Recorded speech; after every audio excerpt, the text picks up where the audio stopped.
The situation at Spurs is oh so wrong. It's all part of Enoch and Levy's con. A world-class stadium, second-rate team. Spurs are winning nothing under this regime. Together we need to shout, Levy and Enoch out. Together we need to shout, Levy and Enoch out.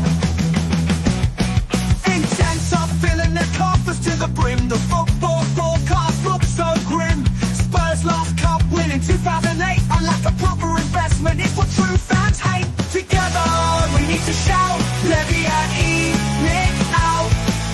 Together we need to shout, Levy and Enoch out. Intense are filling their coffers to the brim. The football forecast looks so grim. Spurs last cup win in 2008. A lack of proper investment is what true fans hate. Together we need to shout, Levy and Enoch out. Together we need to shout, Levy and Enoch out.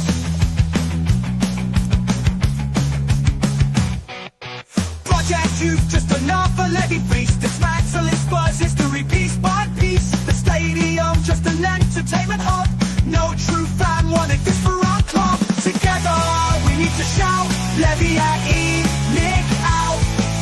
Together we need to shout, Levy and Enoch out. Legendary Bill Nick would turn in his grave if he knew how the owners now behave. Corporate greed and no success. We need to work together to get our club out of this mess. Together we need to shout, Levy and Enoch out. Together we need to shout, Levy and Enoch out.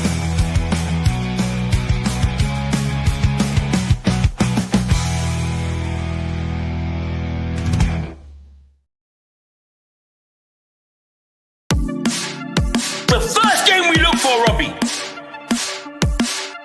Tottenham away. When we got Tottenham away.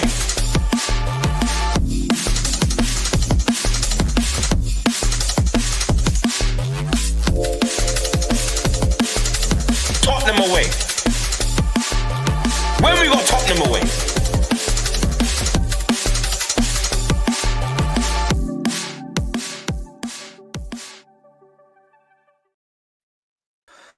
How's it going, everyone? Welcome to Tottenham Away, the best place to be in town. If you are a Spurs fan, if you're not a Spurs fan, welcome as well. As always, smash a like, hit the notification bell, subscribe, all the good stuff. If you've got any comments, put them in the comment section. We'll go through them. If you've got any questions or topics you want us to cover or answer, get your super chats in.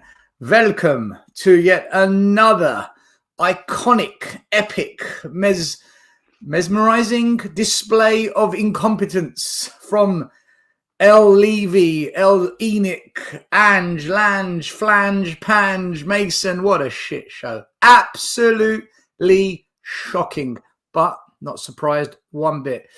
Boys and girls, thanks for being here as always. We're going to obviously discuss it as we always do. I just want to start off by quickly saying this. I am so bored of predicting exactly, not spot on, but close enough, what's going to happen, right? This channel has been saying Levy and Enoch out for 4 or 5 years now. So many have fought against us and so many have trashed on us for saying it. And for most of the game today, all you heard in the terraces was Levy out chants. That's what you heard. I'm sick to death of saying the transfers aren't good enough. We can't accept this. And then as the season goes on, everyone wants to criticize the players, saying they're not good enough. And recently, I sat here saying, get rid of the manager, sack him now to save the season. We're still in the FA Cup. We're still in the Carabao Cup. We've got the Europa to come. Get rid of this manager. Bring in a manager that can save the season. But oh no, what did we hear? Give Ange the cups. Give Ange the trophies. And now look, Carabao Cup, good night. FA Cup, bye-bye. This is what you Ange-sexuals, you Levy sympathisers, this is what the cult has done to us. This cult has hijacked the football club. And those who defend Levy, you're not Spurs fans, man. I'm telling you, you don't support Spurs. You support Enoch. You're on a different planet. And this is what we get. another lackluster display. We put up the fight when it was too late. It was rubbish today. And you're going to hear every excuse under the sun. Give Ange to the end of the season. Give Ange the Europa. How much more humiliation do you want? Listen, I'm bored and I'm fed up of it, man. I will be at the protest next week. I'll do my bit, as will many others. We've got Change for Tottenham on the show tomorrow. Jay will be here. We're going to ask questions. We're going to get into it. Make sure you watch that. But look, thanks for being here for now. Smash a like, subscribe. Mari, man, we're out the cup, FA Cup. I always win trophies in my second season. Let me tell you, especially that first half, I wasn't even bored. I was actually entertained because I was entertained. And here's the reason why. Ange was right. I didn't know I was going to be watching Pornhub FC that first half, or I've been watching the last couple weeks. The reason why I say we're Pornhub FC or Cuck FC, because it was great watching my team be bust wide open as I watched Morgan Rogers just stroll along as we wide open spaces, right, for that first goal, that beautiful assist for that first goal. And throughout the game, if Villa could even finish, they're suffering from ED, without Ali Watkins, it could have been worse. But it was beautiful. It was beautiful watching Villa and then previous Liverpool just throughout midfield.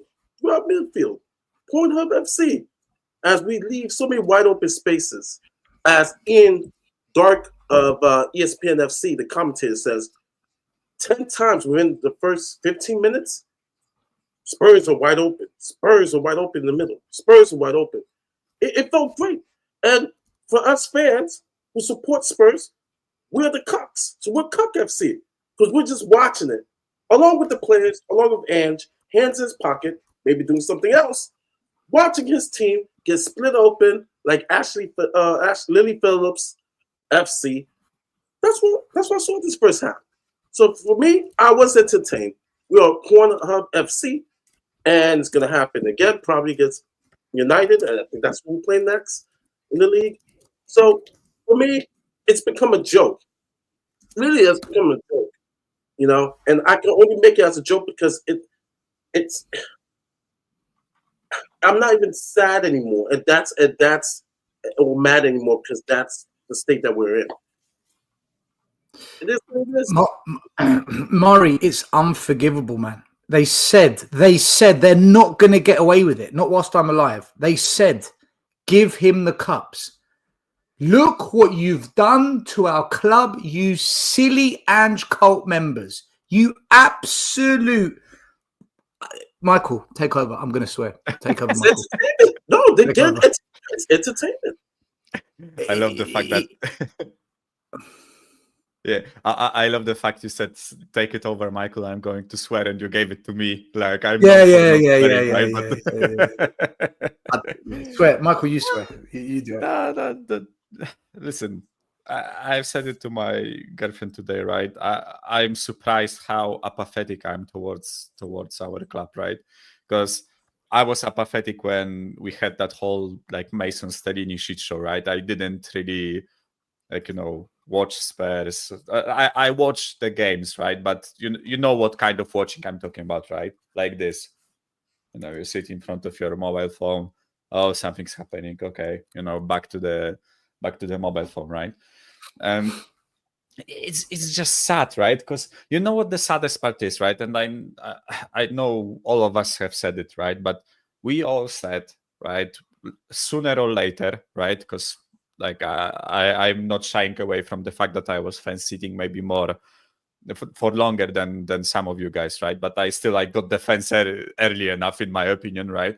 But we all said it's going to end up like this, right? There is no point in giving this guy any cups, right? Because we are going to get knocked out whenever we meet someone who is actually of any quality, right? Because, listen, beating City and United along the way in the Carabao Cup was a great achievement. I'm not going to take away from that, right? Although you have to take into consideration what version of City and United we've beaten, right? It's not treble winning City. It's not Sir Alex Ferguson's United, right? I'm not saying they are bad teams, but they are definitely not the teams of old, right?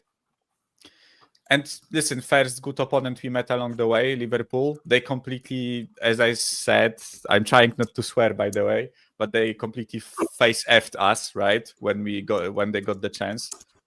And listen, today we played Villa again, a good side, right? Much better than United are. And let's be honest, the scoreline was flattering. It was completely flattering, right? I think this game easily could have been another 5-1, right? It looked like it, right? And it's just sad. The state of this club is just sad, right? And I will keep saying this to people, right? If people want to stick with Ange, right, prepare your asses, right? Because it's going to get worse. And trust me, it can get worse, right? I know we are 14th out of caps, right? But it can get worse, right? And I don't think we will get relegated, right? I think we have just a bit too many points, right, to get relegated. But prepare your asses, right? Because if the sliver of quality we have left in this team leaves us in the summer because they don't want to continue with this dumbass project, right? Project, or however you want to call it, you will see how shit it can get, right? Where this like anomaly that we live through right now, right? Because let's be honest, this by anomaly I mean our club hasn't been in this position for 20 years, right? Like I was barely out of my dad's ballsack, right? When our club was in this sort of state, right? And listen, we will come back to it, right? If the quality players leave, right, we will end up as a relegation fighting club, right? So prepare your asses if you want to stick with Ange, right? And if you think that he can turn it around after the last 3 months of what we saw, right, then, kudos to you, right? You are the believer, I'm the doubter, right? No, give him the trophies, give him the cups. Give Ange the cups. But I took my medication, you didn't, right? Apparently. So, just saying, right? Give him the cups. Yeah, give him the cups. Language Angels, thank you for your super sticker. William, big up. He says, breaking. This club is dead. RIP Tottenham, 18-20-25. William, it's an absolute tragedy. Maz, they said give him the cups. He got the cups, and we've been humiliated in 2 games. And let's be honest, Aston Villa weren't even brilliant. They played well, but they weren't brilliant. I just want to know where this, where my title charge is, because that's what he promised me. So I'm still waiting to see where my title charge is. I want to know where it's who we are, mate. Football and formation and tactics. I want to know where that's gone, because at the moment we're so wide open. Forget about Pornhub FC. We're like Bonnie Blue FC at the moment. We've got 1,000 guys lining up to have a go at us at the moment. It's like it's I find it really cringy that I keep having to say it, but I won't. I believe it was the show we done still when the Fab, the fan forum that Tottenham did, Yeah, with Ange and Levy, and I came on and I said, if you guys think that we can't go to the darkest, deepest depths with this ownership because we're too big, then prepare your asses. Space. Prepare your asses. Yeah, precisely. Watch this space, and it's exactly what's happened, right? When you don't have aspirations to succeed, the right aspirations to succeed, this is what happens. Ange is the worst manager we have ever seen at Spurs. I can confidently say that for sure. He's destroyed any resemblance of quality in the squad. They're wandering around aimlessly. I don't think they believe in the tactics, and if they believe in the tactics, they're delusional themselves. He's got no clue as to how to change things, and we've been on this, decline now for the last since the Chelsea game, and it's getting progressively worse and worse and worse as time goes on, and it gets to the point where you're almost lost for words. You just don't know what expletive you can say to describe what a shit show this is. It's an absolute shit show. Give him the cups. Well, yeah, he's had the cups, and he's been the cups now. That we're never going to win. That's another season where we're not going to win anything. And we didn't. He's still in Europa, Mas. He's still in Europa League. Yeah. Oh, there's one more spectacular dance to come. There's one more humiliation on the European stage yet to come, and it is going to dance macabre. Dance macabre. Look, I just want to. I don't want to. I know we've got a long way to go tonight, but I just want to address a few things that I've heard today. It's like these fans that want Ange in to see out the season, and at the same time they also back what Levy and ENIC are doing. Are you even Tottenham fans? Because I don't get it. A real, and I'm going to say this: real Tottenham fans do not want us to lose week in, week out like we're doing. Do not want us to be hovering in and around the relegation zone. We want to see quality players on the pitch. We want to see legends at our club. Quality Bales, Klinsmans, Kanes, a prime Son. All of Modric's, all of the great players we've had since I've been alive at Spurs, Hoddles, Gascoignes. We want to see those players.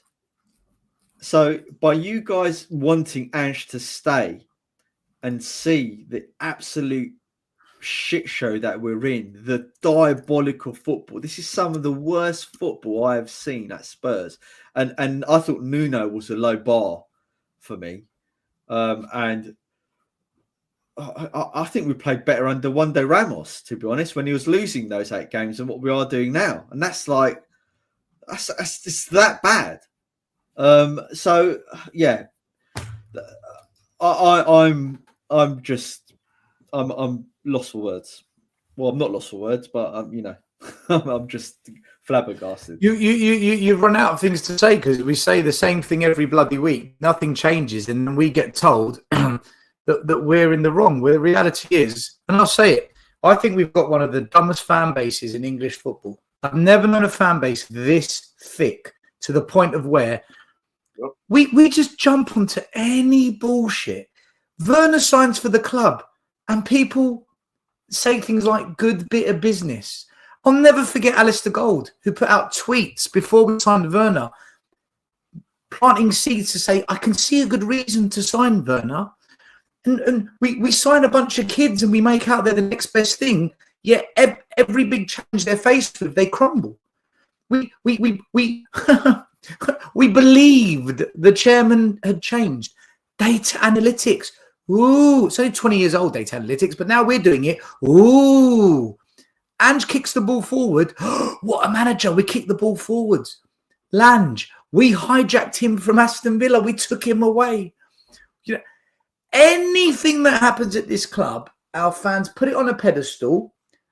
The club market the shit out of it to make you think you're really going to be excited by something new and pioneering. And the same shit happens every year. The same shit happens. But we as fans, we just sit there going, okay, yeah. Data analytics, okay. Oh, yeah, we signed Dansko. Okay, great. Danzo's been here 2 minutes. We've lost 2 games. Fantastic. What a revelation he's been at the back, eh? Awesome. Brilliant. I don't know what is going on with this fan base anymore. And this cult thing makes me sick. I actually feel ill with this Ange cult. They're putting Ange ahead of the club. And anyone who defends Levy, oh, there's nothing you can do. You can't get rid of him. You haven't tried. What have you done to try? They aren't Tottenham supporters, but he's not going anywhere. They're not. He's not going anywhere. They're Ange supporters. You're right. They're ENIC supporters. They're not Tottenham supporters. You don't want what's happening to Spurs. We do not. Tottenham fans should not want what's happening at Spurs now or ever. Right. The thing is, Maz, though, Maz, the thing is, we say these things every week, right? We say this every single week for the last God knows how many years. And then all I ever hear is, you can't say that. You shouldn't say that. And then 6 months later, people say, oh, you were right. Oh, do you know what? I thought you were clickbait. But actually, you've got a good point. I'm like, you know what's going to happen? 6 months ago, you told me not to say these things. Stel, you know what's going to happen, right? Right. What's going to happen is there's going to be reactions from certain people saying, oh my God, they said that we're not real fans.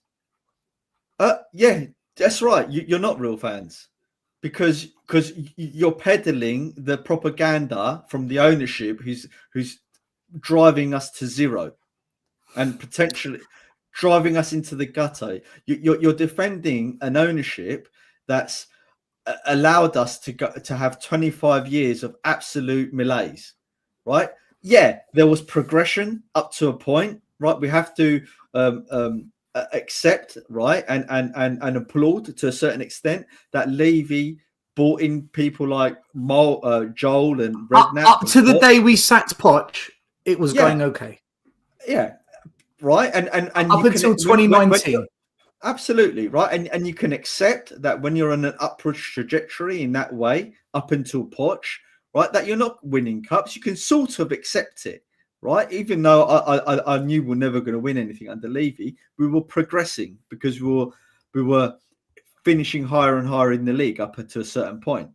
But you can't accept this last 5-6 years where really all they were doing was just building up to this point where they can have a stadium and have an entertainment business, right? Listen, all I ever hear is, you can't tell fans how to support the club. Every fan needs to support the club how they want. Fair enough, but not when those fans are facilitating the sabotage of the club. Not when those fans are ruining it for other fans. My experience as a fan is being ruined by fans defending Levy and Ange. Those who protect the problem, you are ruining it for me. So I'm going to keep saying it.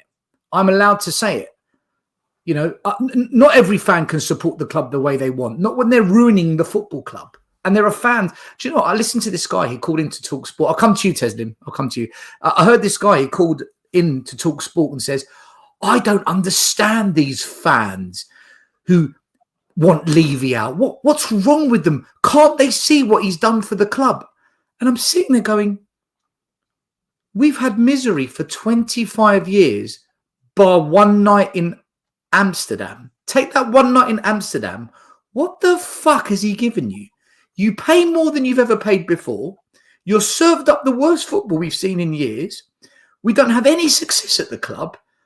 And every year you're told to pay more for it. What on earth has he done for you? And I listen to these people call up on Talk Sport saying, I don't understand why they want Levy out. Look what he's done for the club. What's he done?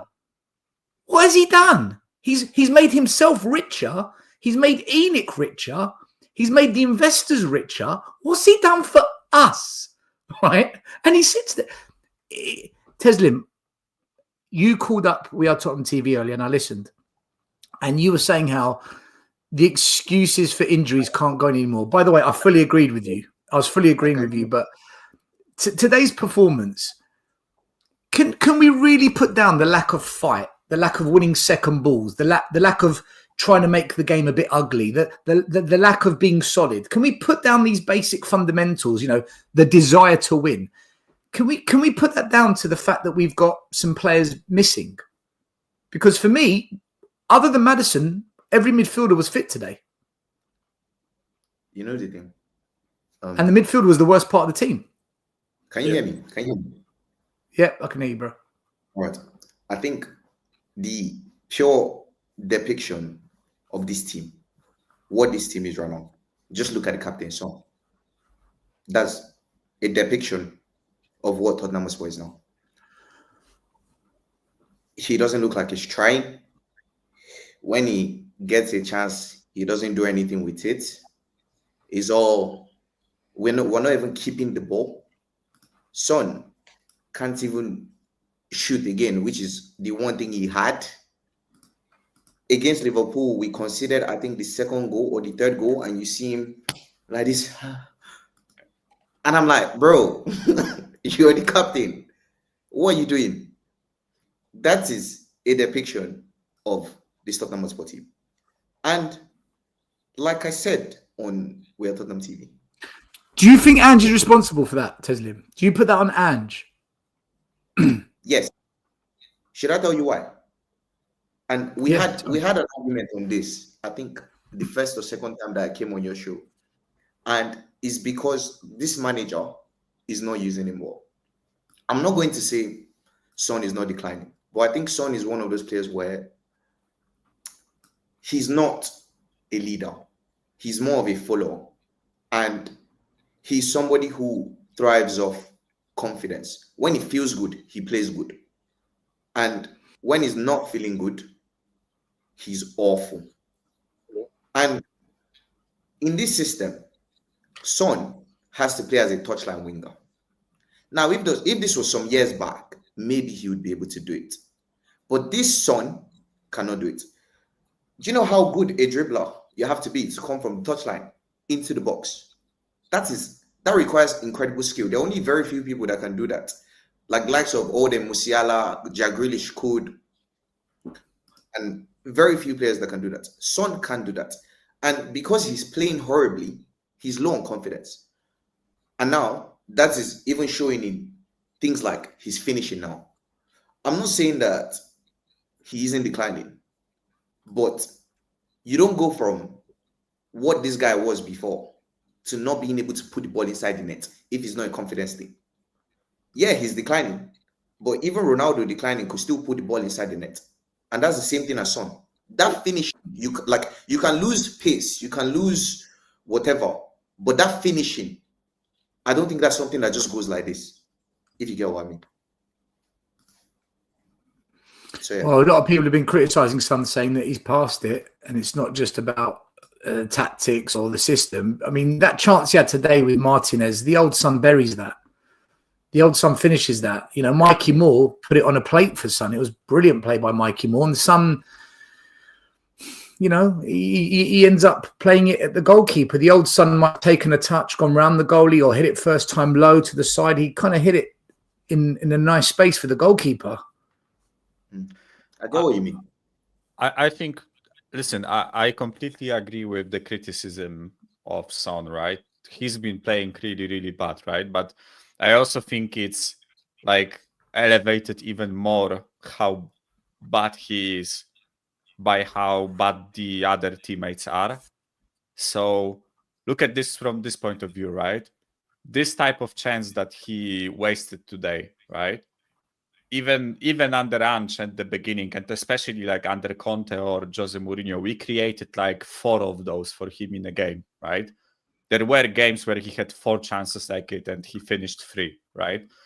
Like we won at Villa Park 4-0 under Conte, and it was basically like 4 counter-attacks, right, with Kulusevski and Son. I think the issue is that it's we barely can create a chance for him like that, right? And then he wastes it on top of that, right? So it's elevated even more, and he's even more of a focus, right? And again, I am not fighting against anyone who puts the spotlight on him, right? He's the captain. He's the most experienced player in the team. He should be criticized for wasting chances like that and playing badly overall, right? But for me, like, I think Mas said it today on Sava's show, right? That I'm not necessarily into like criticizing, like how should I put it so it sounds well, right? I'm not necessarily like into criticizing players individually, right? Because I think everyone is playing so shit, right? That even if you played well, you still drown, right? Even if you are a diamond amongst like peaks, right? You are not going to shine, right? You are going to step down to their level, right? And I think that's what's happening to players right now, right? And I think it's compounded on top of the tiredness, right? On top of the injuries, on top of Ange's complete like negligence of the defensive work, right? On top of Ange's tactical uselessness, right? On top of Levy not bringing transfers, right? I think listen, I might be like tooting my own horn or whatever is the saying in English, right? But I've said it again, right? I think we are the prime example of a snowball effect, right? Where a snowball starts rolling and it gets bigger and bigger and bigger and bigger, and the issues just stick to it, and it gets bigger, right? And at a certain point, it's so big, right, that you cannot really stop it unless it hits a wall, right? And for me, there is only a few things that are a wall for us, right? It's either a managerial change, an ownership change, right? Although, guys, we are after the transfer window. Even if we changed ownership this moment, right, and they change the manager, they cannot affect the squad, right? This is the squad we are left with for the rest of the season, right? So I don't know. We have to hit a wall, but what that wall will be, I'm not sure, right? It stops the rot. We are rotting. Yeah, I said it too, right? We are rotting under this ownership and under this manager, right? We have to stop this, right? Because, like, as I said, I'm apathetic towards this team. Like, I don't enjoy watching the football, right? I would rather watch Bundesliga. I would rather watch Liverpool, right? I'm honest, right? I would rather watch La Liga, even though, like, the Madrid derby, right? Like, I watched it here and there, right? Like, it's like, it's just sad watching this team. It's just sad, right? I don't even feel anger when we are losing, right? So when we lost the cup games under like Mourinho or Conte, right, I had huge faith that we are actually going to do something with them at the helm, right? Because I knew they were born winners. They win everywhere they go, both Jose and Mourinho, right? So when we lost to Sheffield United under Conte, I was fuming, right? When we lost to the Dynamo Zagreb under Jose Mourinho, I was fuming, right? When we lost to Norwich under Jose, I think, right? When we lost to, like, I think Middlesbrough knocked us out, right? 1 year. Like, there were plenty of those like occasions where we got knocked by a worse team, right? And I was fuming. I was furious about that, right? Because I had faith that we can actually do something in those competitions, right? Right now, guys, we got knocked out of Carabao Cup and FA Cup in 1 week. 1 week, right? If actually in 4 days, right? We lost both competitions, right? And we got humiliated in both matches. Let's be honest about it, right? You were completely outplayed in home in both matches. And I'm sitting here and I'm not even angry, right? I'm just like, okay, to be expected, right? I expected that, right? And to all the people who said, oh, give him the cups. League doesn't matter if you win a cup, right? What now? What now? Are we going to win Europa League with this manager, with this squad? Spurs have won a European trophy in 40 years, and this is one of the worst teams we've seen in 40 years. I mean, box office, that performance today for 45 minutes was non-existent. It had no shape. The midfield had huge gaps in it. The wing-backs, again, too high up. We couldn't string any kind of possession together. We created one chance all half, which we messed up. Villa could have easily been 3-4-0 up.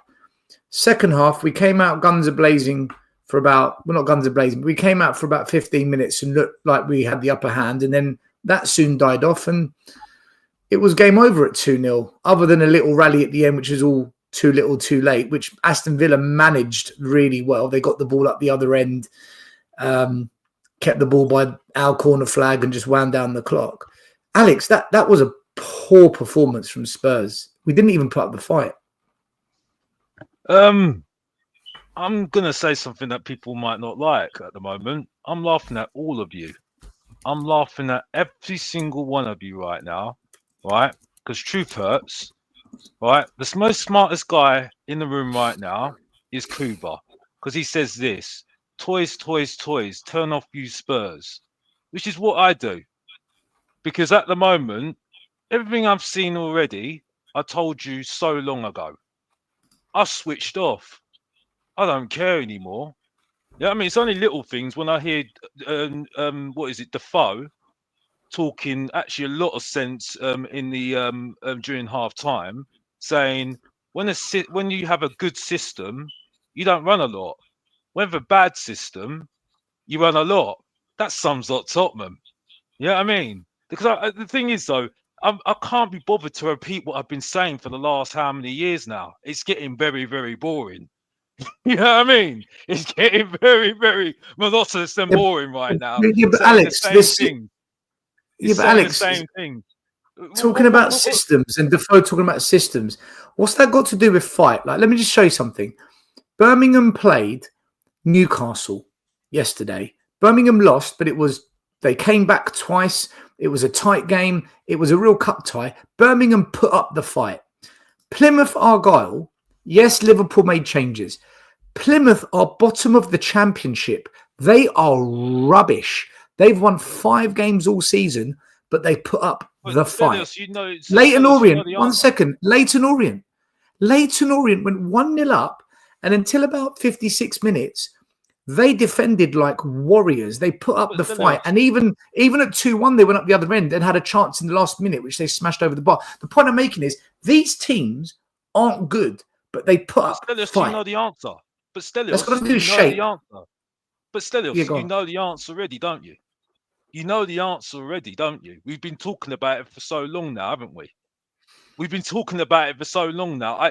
Listen, people can have a go at me how much you want and say whatever you want, but the fact is, the facts are the facts. Because we've been talking like this for a very long time now. You know what I mean? It's like I say, I don't come here to have best friends here. I come here to say some truth, and if you get rattled by it, that's your problem, not my problem. The point is, though, right? There's a reason why I'm struggling to do shows right now, because I'm saying the same things I've said before. You're having a go at people that are Ange fans. You know what's going to happen when we beat Man United next week. You know exactly what's going to happen. You know exactly what's going to happen because it happens every single time. You know what I mean? I'm questioning Ange fans who said give him the cups. Well, yeah, but and now we're out of the cup. But Stelios, you know the answer. You know the answer. You get what I'm saying? You know what I mean? It's not even a question anymore. You know what I mean? It's like you're all talking like you've not seen this before. Well, you know what I mean? 2 things, Alex. Big up. The first thing is, well, number one, kind of have to watch the games if we want to have some content. No, I get what you're saying. Yeah. So if I'm watching the game, trust me, I'm watching the game. I'm laughing. I'm not even upset anymore. I'm just laughing because it's a joke. I mean, I don't know if you heard me call the club Cornhub FC because that's what I saw the first half. We were so wide open. I'm laughing. You know what I'm saying? But it's just it. I get what you're saying because it's rinse repeat every week, and we've been saying that that's this season. Since last season. I'm surprised that Maz is still here because let's be honest here, Maz has been talking like this for a long time now. You know what I mean? I'm Maz surprised I'm still alive as well, mate. Like me and Mikel have been arguing with each other for a very long time now. We're talking the same language now. You know what I mean? We're talking the same language now. You know Alex, we've been saying it on this channel for a long time. We're this talking whole the same channel's been language saying now. it. That's not sums up how bad it is at the moment. You know what I mean? You know, Mikel's looking confused right now. You know what I mean? Big up to him every single time. But the point is, I'm wondering where have we been arguing. We actually don't argue that much, Alex. I know, but it's all bad. You know what I mean? It's all bad. You know what I mean? Big up to you. You know what I mean? Listen, I'm not having a go. I'm not. Yeah. You get my point, though. You get my drift. I'm not saying you can't watch the games. I'm just saying to you, right? I can't do it. I've had to sit there and look at myself and think, is this really worth it at the moment? I'm now I don't really go to games anymore, and that shouldn't be the case. I should be wanting to go games. But I'm just thinking, am I wasting my money, or should I go to a soccer event? Should I go to a Zouk party? Should I do this? Should I do that? Should I do this? Should I go to a dating app or something like that? You know what I mean? What, Yeah. should I waste my time doing that? You know what I mean? But You know, Alex, it's Valentine's Day next week. Should I try and find a wife next week? You know what I mean? Rather than thinking about Tottenham. You Well, know, Alex- this is all the things I'm thinking about, rather than thinking about Tottenham, because Alex- this club is so pathetic. yeah. To answer your question, Alex, honestly, if my brother's stag weekend didn't end early this morning, probably if we had more events going on this afternoon, I probably wouldn't even watch the game. And then in March, I know I'm missing. I definitely know I'm missing 2 Spurs games because I will be in Argentina and Chile. I'll be at the Boca Juniors game, so I mean I'm already checked out. So, so I'm finding other stuff to do, things that make me happy, because apparently Tottenham does not make me happy. So I am taking your medicine, your prescription, Dr. Box Office, and I'm doing other things to enjoy my time, because watching Spurs is either a joke or depressing. It's Because we've spoken about Son being a bad captain. We said this from the day get-go. Yeah, we talk about the tactics. Big up Dan Hotspur Hood every single time, because he was the one that spoke about the tactics as well very early on. We talk about Werner. You did say it's Stelios. You know what I mean? You have been talking about this all day long. You know what I mean? Maz, you've been talking about this manager like me for very long times. I don't enjoy watching Tottenham. I agree with you. Don't get used to it, but I absolutely agree with you. But I have been saying this to you. You've been on the money for a long time. You know what I mean? You say it better than me. You know what I mean? And Teslim is only just come on board, but you took a lot of sense. You know what I mean, my man? You know what I mean? You're a good guy. You know what I mean? So it's like we've all been saying the same things. And Sava, we have to give Sava, because his stats have been rattling brains so much. You know what I mean? You've got to give it to him. He's been the lord of it, and he's been on the money a long time now. You know what I mean? The deserves the success that he's been getting. So the thing is, though, it's like I'm just saying that we're saying the same things, and you just get sick of it. You know what I mean? Mikel said it. Was it Maz has said it?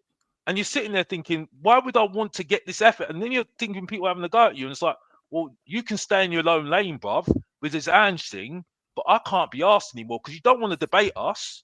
Only certain people come out and debate us, so I ain't bothering you anymore. Do you know what, Alex? You know what? I don't want debates. I don't want discussion. I'm all in for echo chambers of Ange and Levy out, because everything else I've heard has been proven wrong. The Angesexuals are catastrophically decimated with their opinions. The Levy lovers, they've hijacked the football club and turned us into a circus franchise of some sort. I don't need to listen to them, because they're wrong all the time. They're consistently wrong.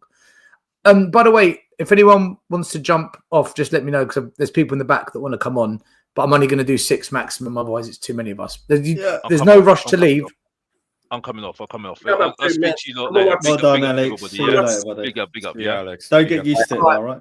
Yeah, Big up, Alex. Still, No, that doesn't mean everyone leaves. I'm just asking if anyone at some point wants to go. Bye. No, the Super Bowl still starting in about 1 hour. I'm gonna jump off.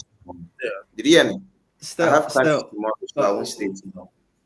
Just one second, Teslim. I just want to say a very, very quick point, and then you can go. Still, what is really, I guess, funny? You have to laugh at it, because otherwise it will drive you insane. But is when the ENIC Levy supporters FC start saying things like, "Oh, but look how good he's done. Look how good he's done."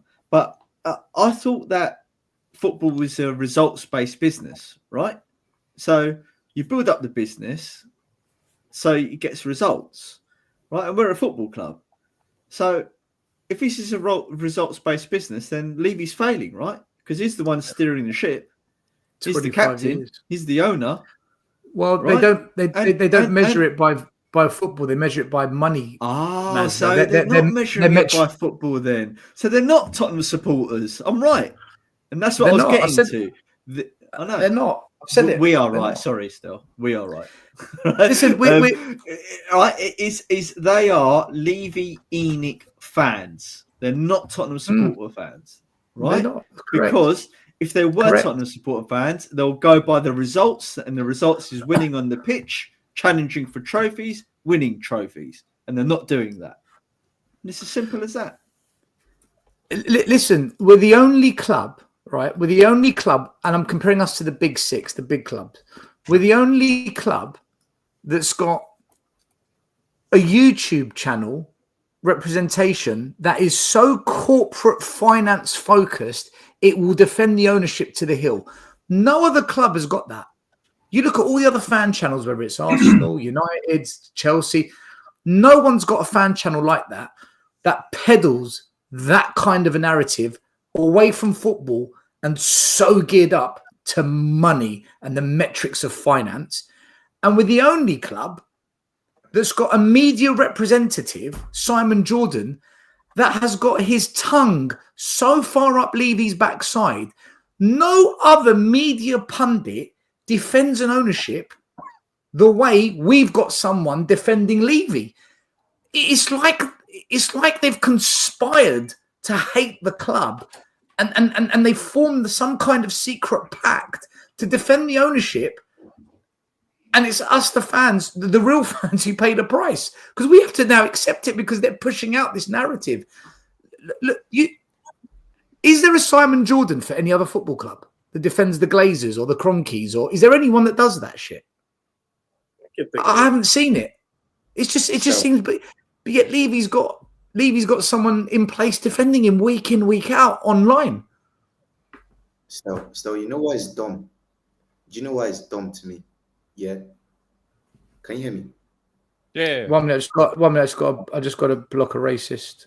Yeah. Goodbye, free cut. Freeze off. Yeah. Yeah, go on, Teslim.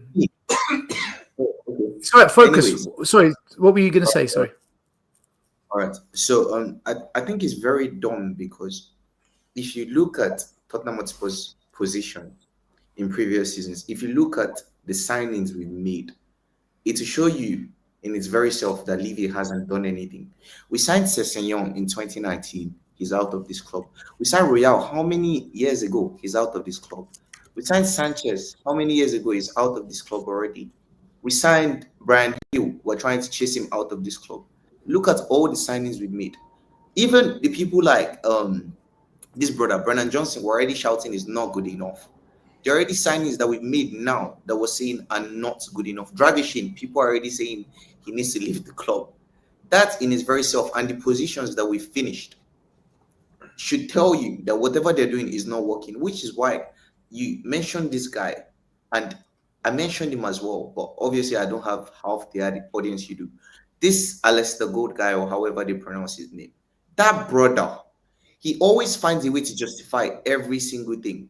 And if everything that they were doing was working, then we wouldn't be finishing 14th, 7th, 8th.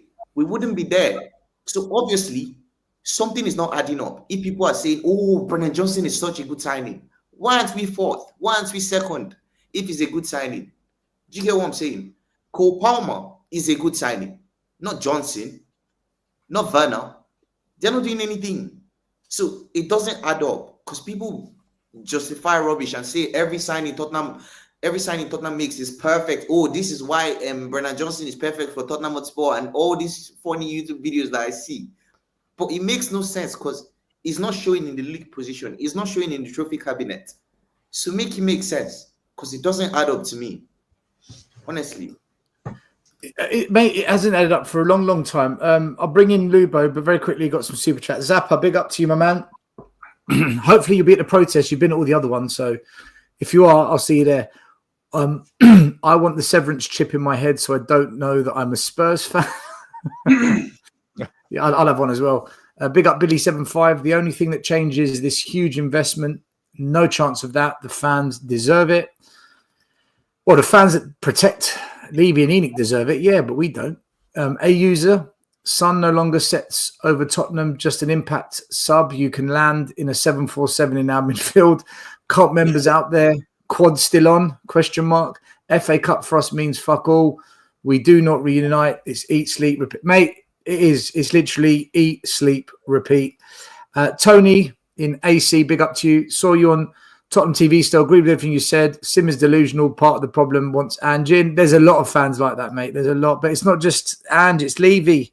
It's this lack of. Do you know? I was on We Are Tottenham TV today, and Simon was saying how he partly agrees with something Sean said regarding protests not working. And I said, no, Simon, I'm not having that. By the way, Simon is staunch Levy Ninic out. He goes to the protest, so this isn't me having to go at Simon. Simon's on our side, and some. He was on the show last week, actually. But I feel there's obstacles that the Levy in agenda is trying to put in the way to mask showing their true colours. Let me explain this. There's people out there that they're scared they're not going to be relevant anymore by not being Levy out, Enoch out, because they still defend the owners. And they're coming under pressure now because they've been proven to be so disastrously wrong. And rather than saying, right, enough's enough, we've got to take action, to mask the fact they're not taking action, they're putting all these obstacles in the way. So you've got people saying protests don't work. But how do you know if you haven't tried? Only 200 people turn up because you tell people they don't work and you don't turn up. And then you've got people saying, I'll go to the protest, but only if there's a health and safety officer, a family-friendly zone, a family-friendly protest, there's an ice cream truck, we've got someone juggling balls to entertain the kid. Ian, what the fuck? Either we take action or we put these obstacles in the way. I feel like they're excuses to stop people from saying, well, I can't go to the protest because there's no St. John's ambulance. What happens if someone trips over? I don't want to be a part of that. I can't go to the protest because there's no family-friendly zone. There's nowhere for the kids to play. Don't bring your kids. Don't bring them, man. Like, I just, I will only accept a new owner if I've got a 25-page report on my desk explaining the background of the owner and justifying how he's... Ian, all I hear is obstacles and barriers to taking action because they can't admit either they like Levy or they don't want to take action because they don't actually care. What do you make of it? I'm sick of hearing excuses of fans saying we're not going to take action unless there's this fucking checklist of criteria that is met before we go to the streets and protest. Well, for me, it's very simple. I've always lived with the mantra, and I've always tried to bring my kids up. Make it happen. If you want to do something, make it happen. Sweep away all the excuses. Sweep away all the obstacles. If you want to do something enough, you do it, and you find a way. And for these people that don't go, they're not committed. They're not serious about it. It's if you're serious. If you're serious, I'm up in Newcastle for 60th next Saturday. We're leaving at 9 o'clock. Going to get down and want to be at the protest for part of it. You love travelling around the country, don't you? Anfield, Villa, Newcastle. You love it. Newcastle's a social, but I said to my wife, we're out of there 9 o'clock Sunday morning. You got to drag yourself up. However late the party goes, we're up, we're out. I want to be at Spurs. There's a protest going on. If you want to be there, you're there. You do it. And I think that's what I don't understand is that we have had 24 years of this nonsense. And I've had two conversations this morning with two fellow Spurs fans who made two very relevant points. One of them turned around and said, it's been an absolute disaster since the new stadium opened. And the other guy said, Levy has crashed the football side. And I think that he has probably taken close on £1 billion off the value of the club. If the club if there were proper negotiations going on now, as against 12 months ago, I honestly think he's knocked £1 billion off the value of the club by the way he operates, and there is no interest. He's after investment purely to work on Whitewebb's Park, which they bought for an NFL training pitch and for a football pitch for the women's team. I don't think people are going to want to come in and invest on infrastructure. At the end of the day, the football team, the first team, dictates how well a first team does at Spurs. dictates pretty much how much how well the club does financially. Be interesting to see the figures that come out for June 30, 24. Figures for June 30, 23 showed a turnover of 549 million, and out of football activities were only 70 out of 549, which is just over, where are we now? It's about 12%. So at the end of the day, the football is the main thing. And Levy, some people say to me he's taking his eye off it. And I said, well, he never had his eye on it. So, and people don't realise what's going on at the club. No, they do realise, Ian. They do. They're ignoring it, mate. Well, I remember saying they don't care. They don't care. That's the difference. Yeah. You look at the fans. You look at the fans at Anfield. I mean, the fans at Villa tonight got behind their team.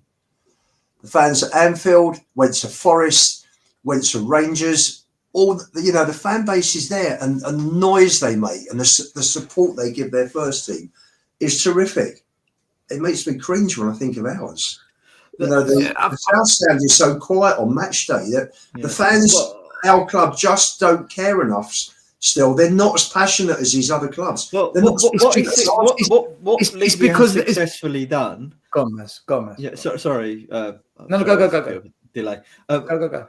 What Levy has successfully done is he's done a massive sort of marketing psyop on the whole fan base, right? And one of the areas that they've concentrated a lot on is the media, right? And making sure that the various reporters and media pundits are on the same page as the club, and they don't say anything that's out of lockstep with their propaganda message, right? And if they do, they sort of ban them from the club or they revoke their privileges.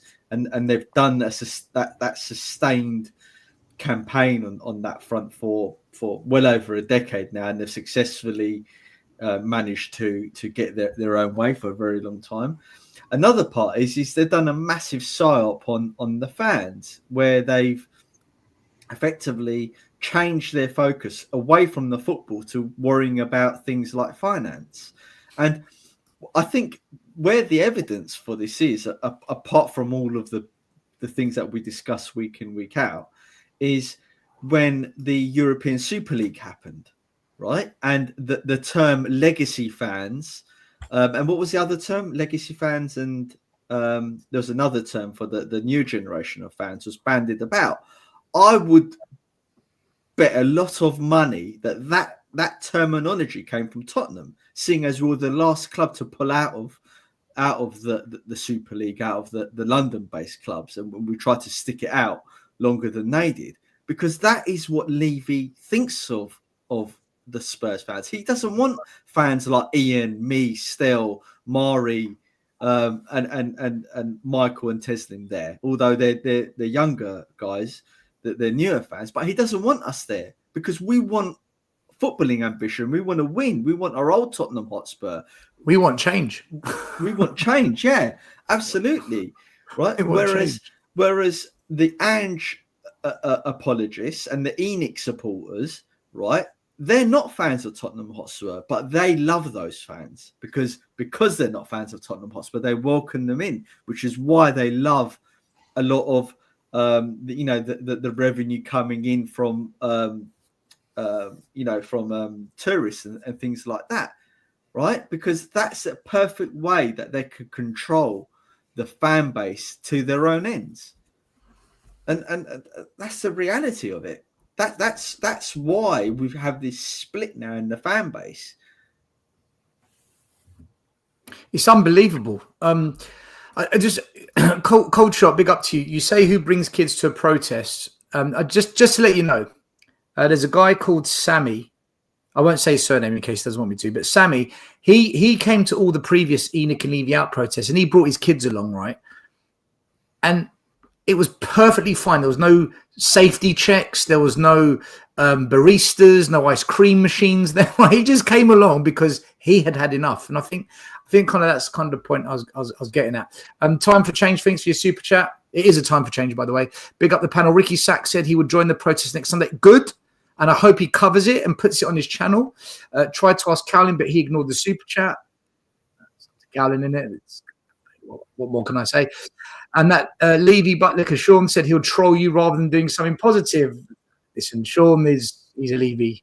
He's a Levy sympathizer. You can say he's not, but he is. I want to look. Let's move on to the game.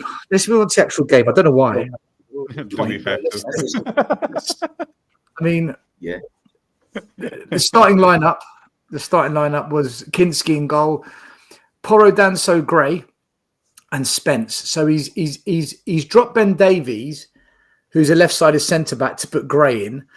So that means that Gray can't play in the holding mid role now. So he's put Bentancur in the holding mid, who is too high up, Bergville in the 8, Kulu in the 10.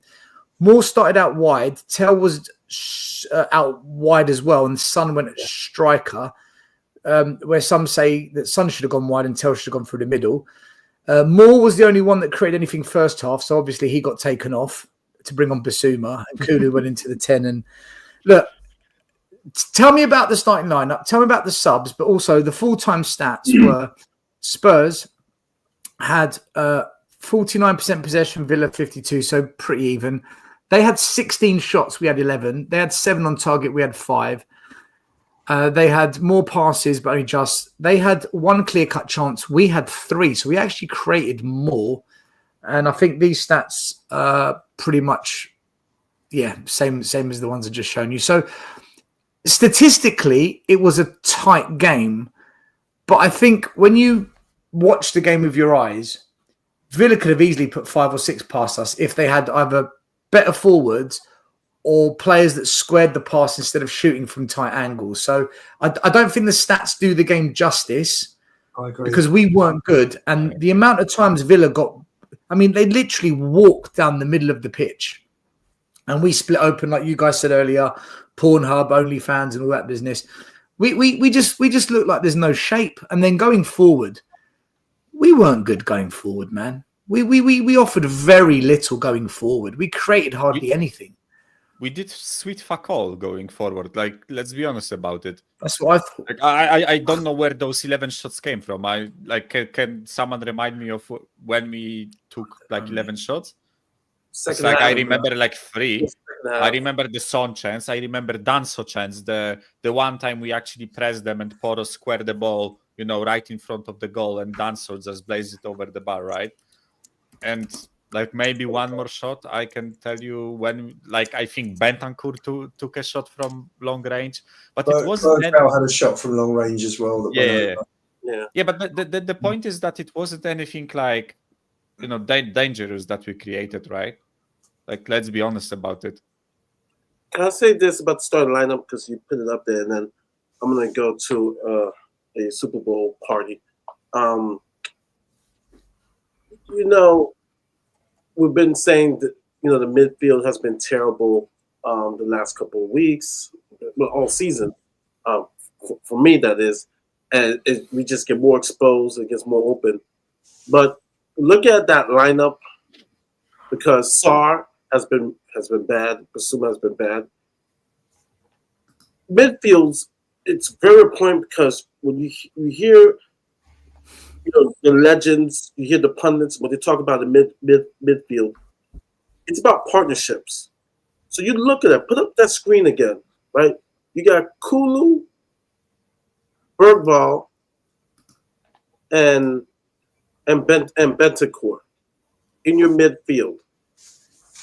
That's a disaster waiting to happen. Because first of all, there is not a rapport. There's not a connection between these three.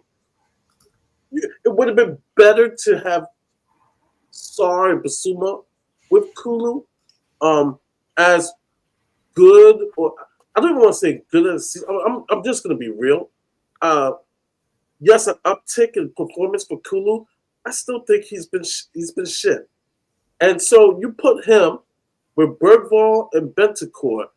It's not a partnership. There's not a chemistry there.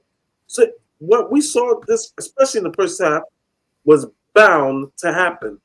It was bound to happen. Now, I know they took out more and put in Basuma, and we saw a little change in whatsoever, but it shows that Ange is clueless. He doesn't know what he's doing. You know, this midfield is atrocious. He's clueless. There's nothing anybody will tell me. For not playing Spurs in itself, he's clueless. It's clueless, and so it's to the point that when you see the starting lineup, you know a disaster is going to happen, and it just happened the very first minute. And like I said, the 2-1 score is flattering because Villa should have closed that game first half. You know, so it's it comes to a point it doesn't even matter what line they put in. It's just that it's pure chaos in the midfield. So I'm gonna go and meet with Murray.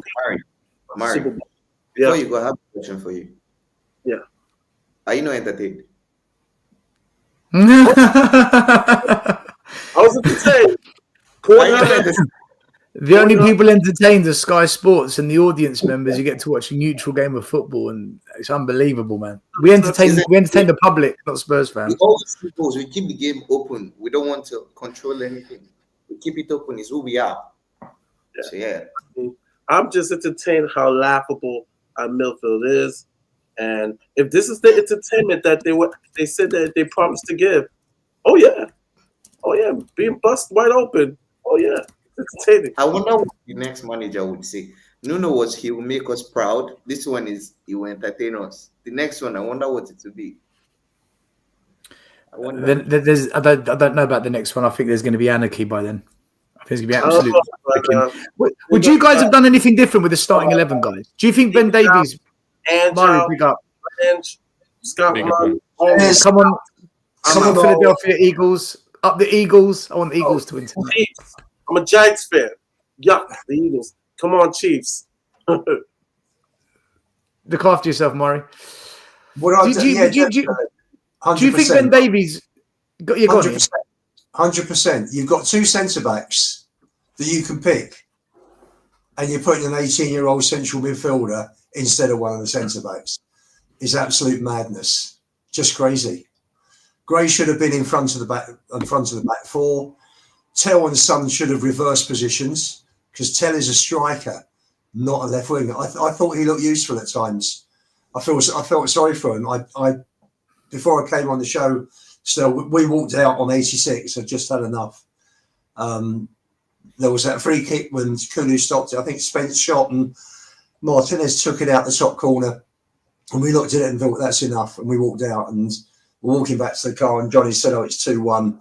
And I'm thinking, if we get a last-minute equaliser, it's extra time, and we're just going to have to run back.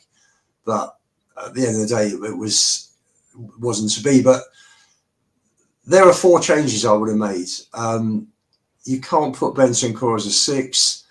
The last couple of games, I think, he's just been horrific. Just horrific. And, he is a much better player than how he's played in the last couple of games.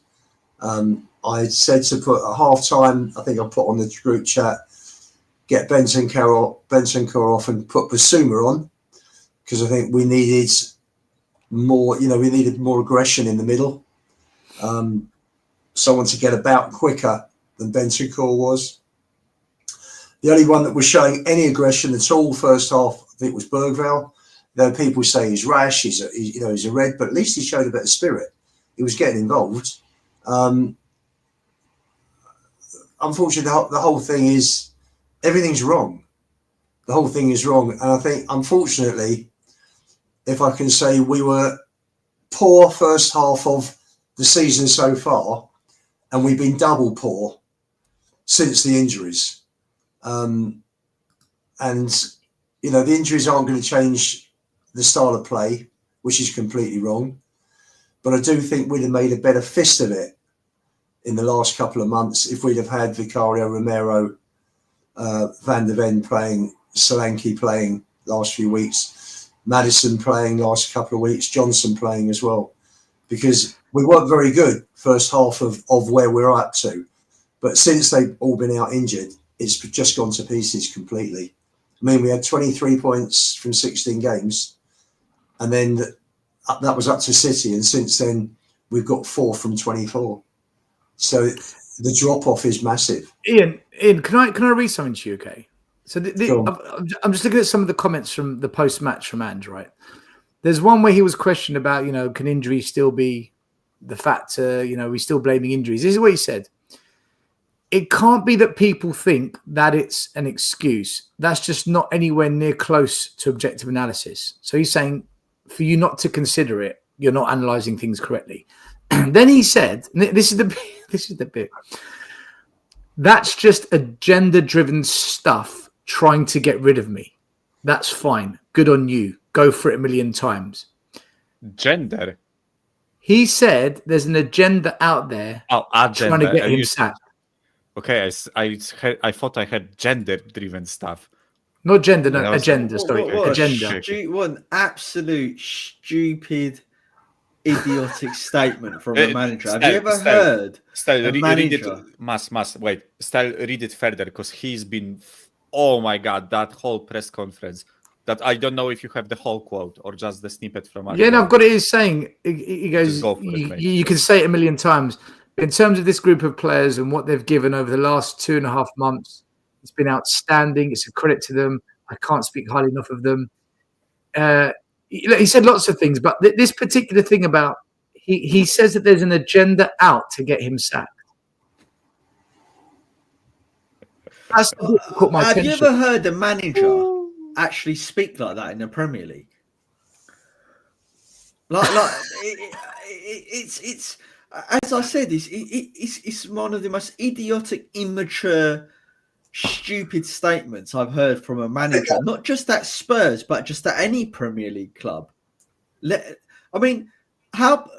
It's a results-based business, mate. You're losing games of football. You've got the worst points per game ratio of any Spurs manager since we got relegated.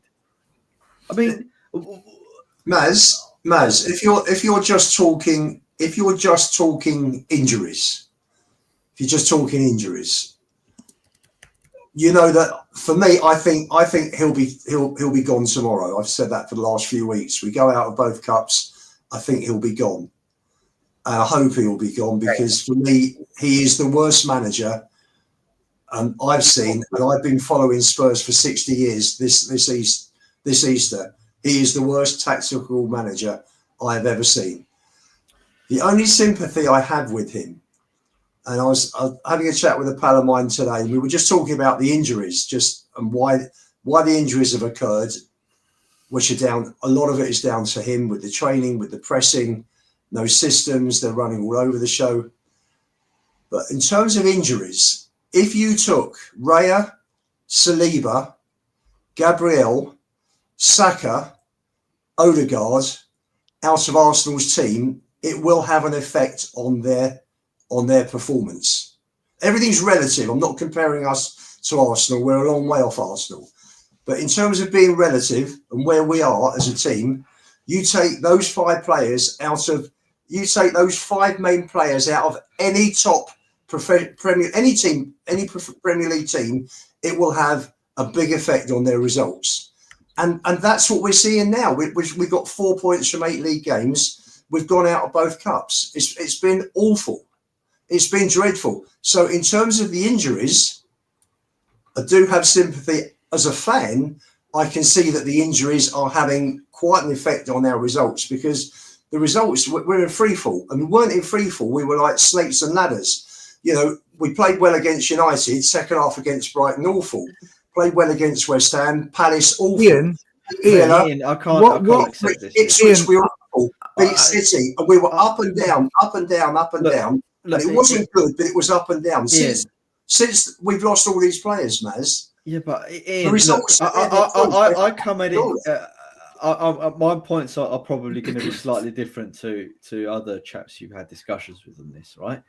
When you go through the team and you look how he's configured that squad, and you look at the players he's brought in, Kinksky, he's signing. If he's not good enough, why did you buy him? Right? Yeah. Porro, first team player. Danso, he's signing. Yeah, if he's not good enough, why did you bring him in?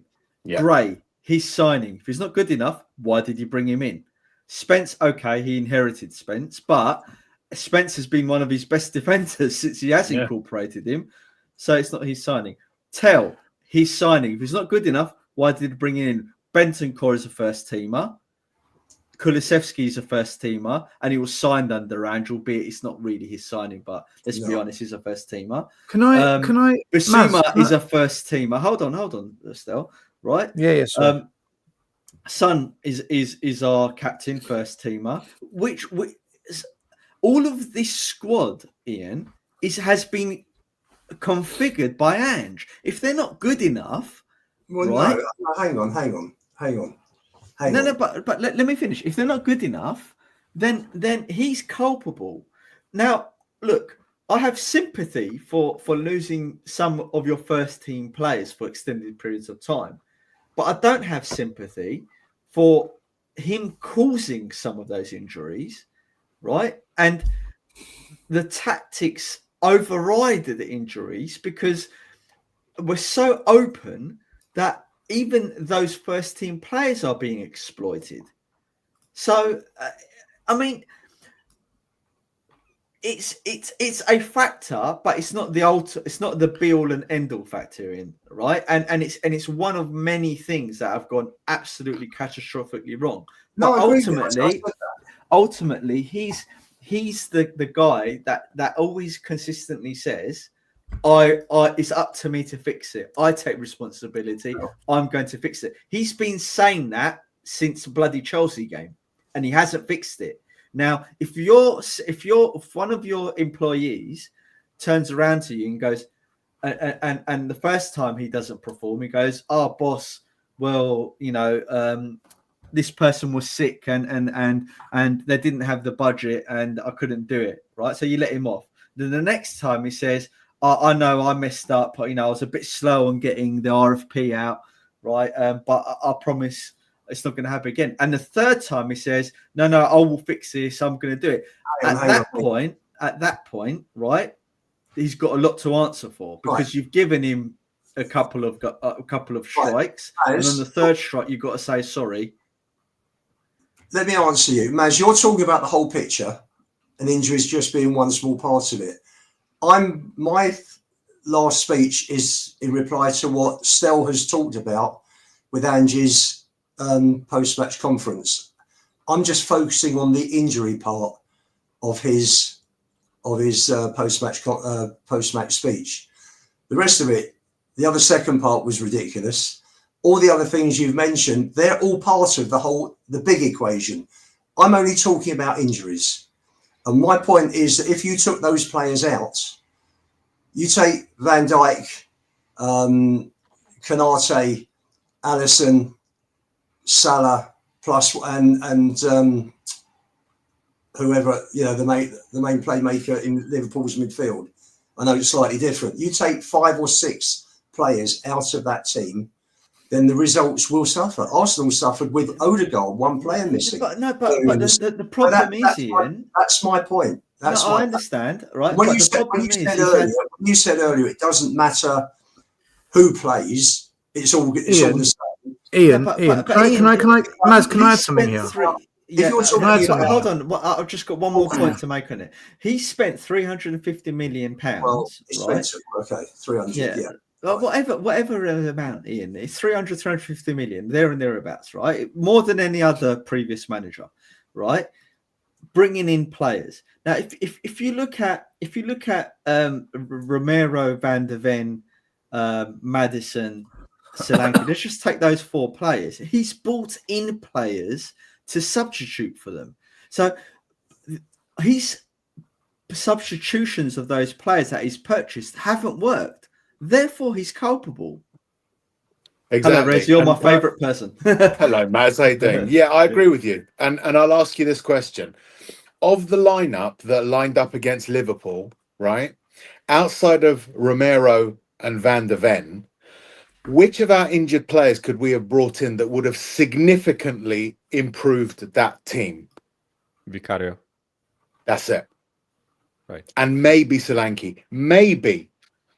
I think with Solanke we play better, right? But it's Yeah. Again, because like, But again, I get. Sorry, Res, right? Quickly, Yeah. like, I actually want to support Ian a bit, right? Because I even said it myself, right?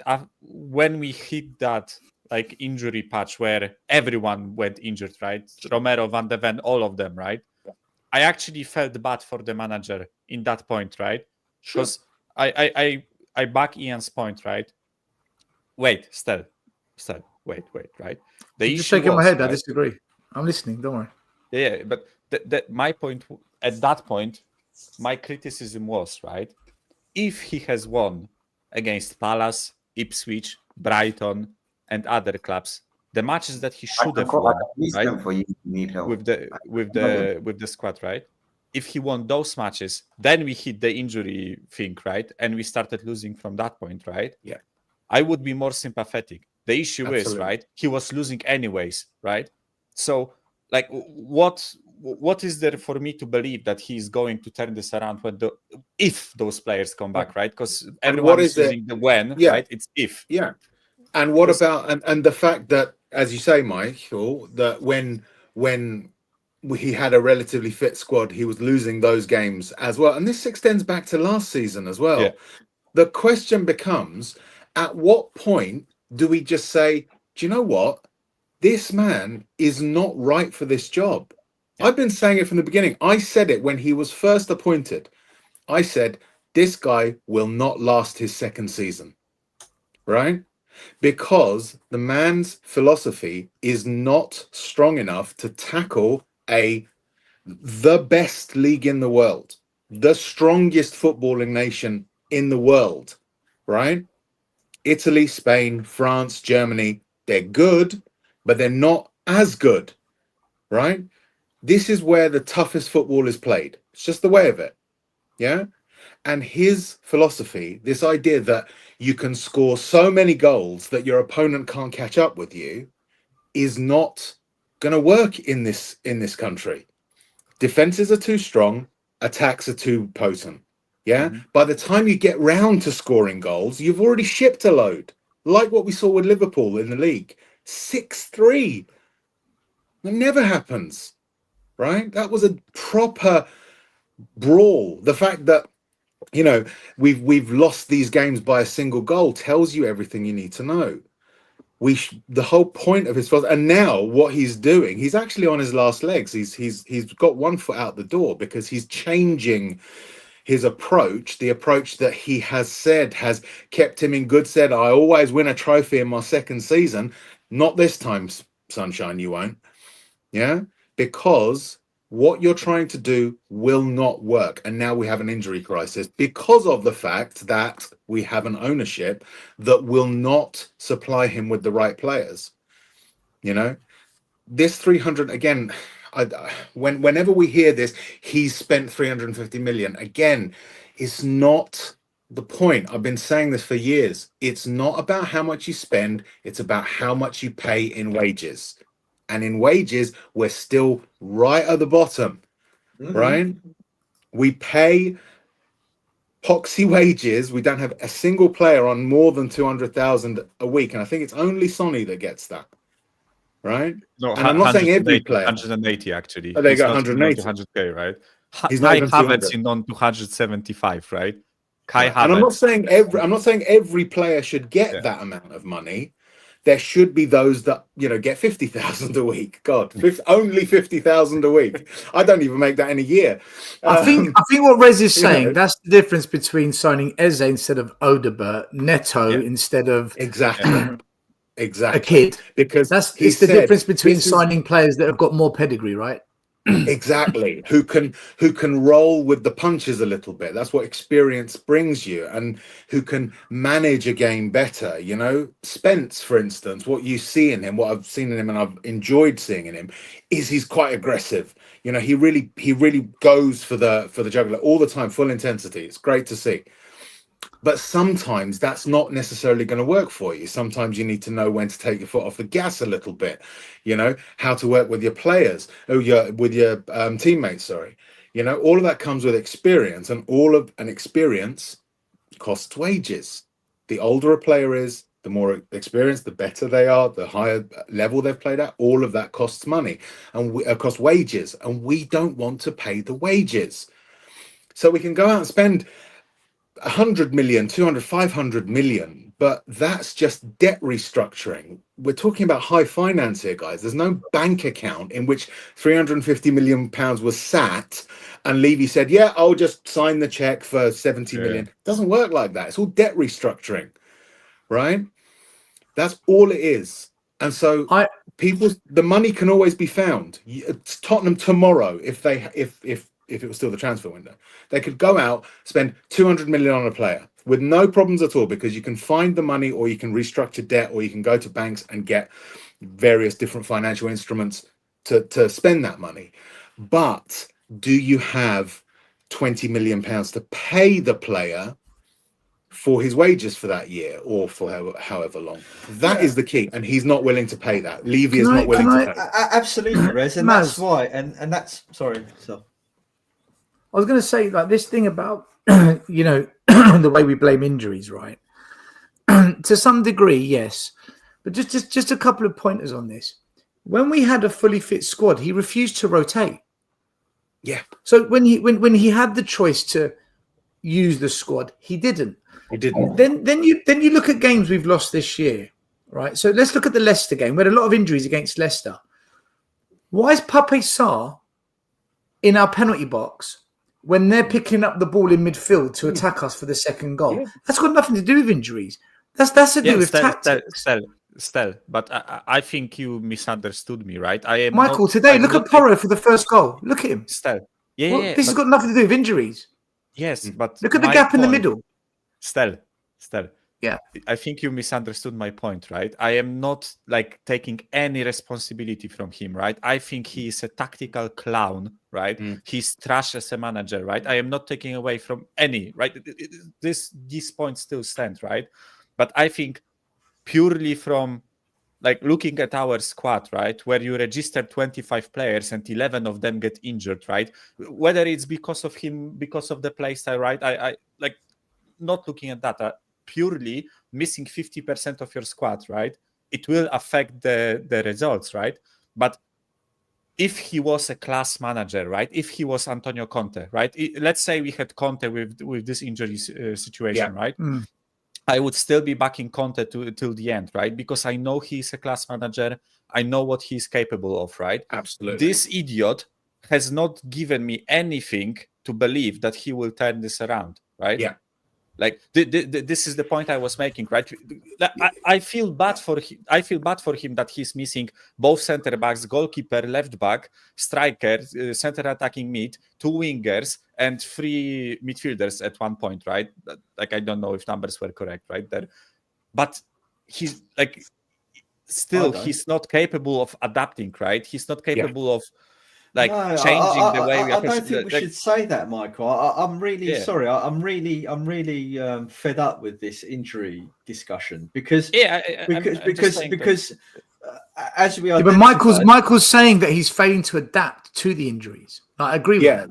Ultimately, if say you took out all of those sort of Arsenal players like Odegaard and stuff, Arteta would do better with his injury ravaged squad than Ange would do with his injury ravaged squad. That's the key. And the difference is as well, though. Look at Bournemouth. Bournemouth had 9 first-team players. When they played Newcastle, the collective experience of their entire bench was something like 500 minutes across the entirety of their bench, and they still won the game. I do think there's a clear distinction though with how those other managers would have adapted to the injuries and how we've adapted, and there's one major difference as well. The major difference is that Ange has had the opportunity to bring in players to help and rectify the situation.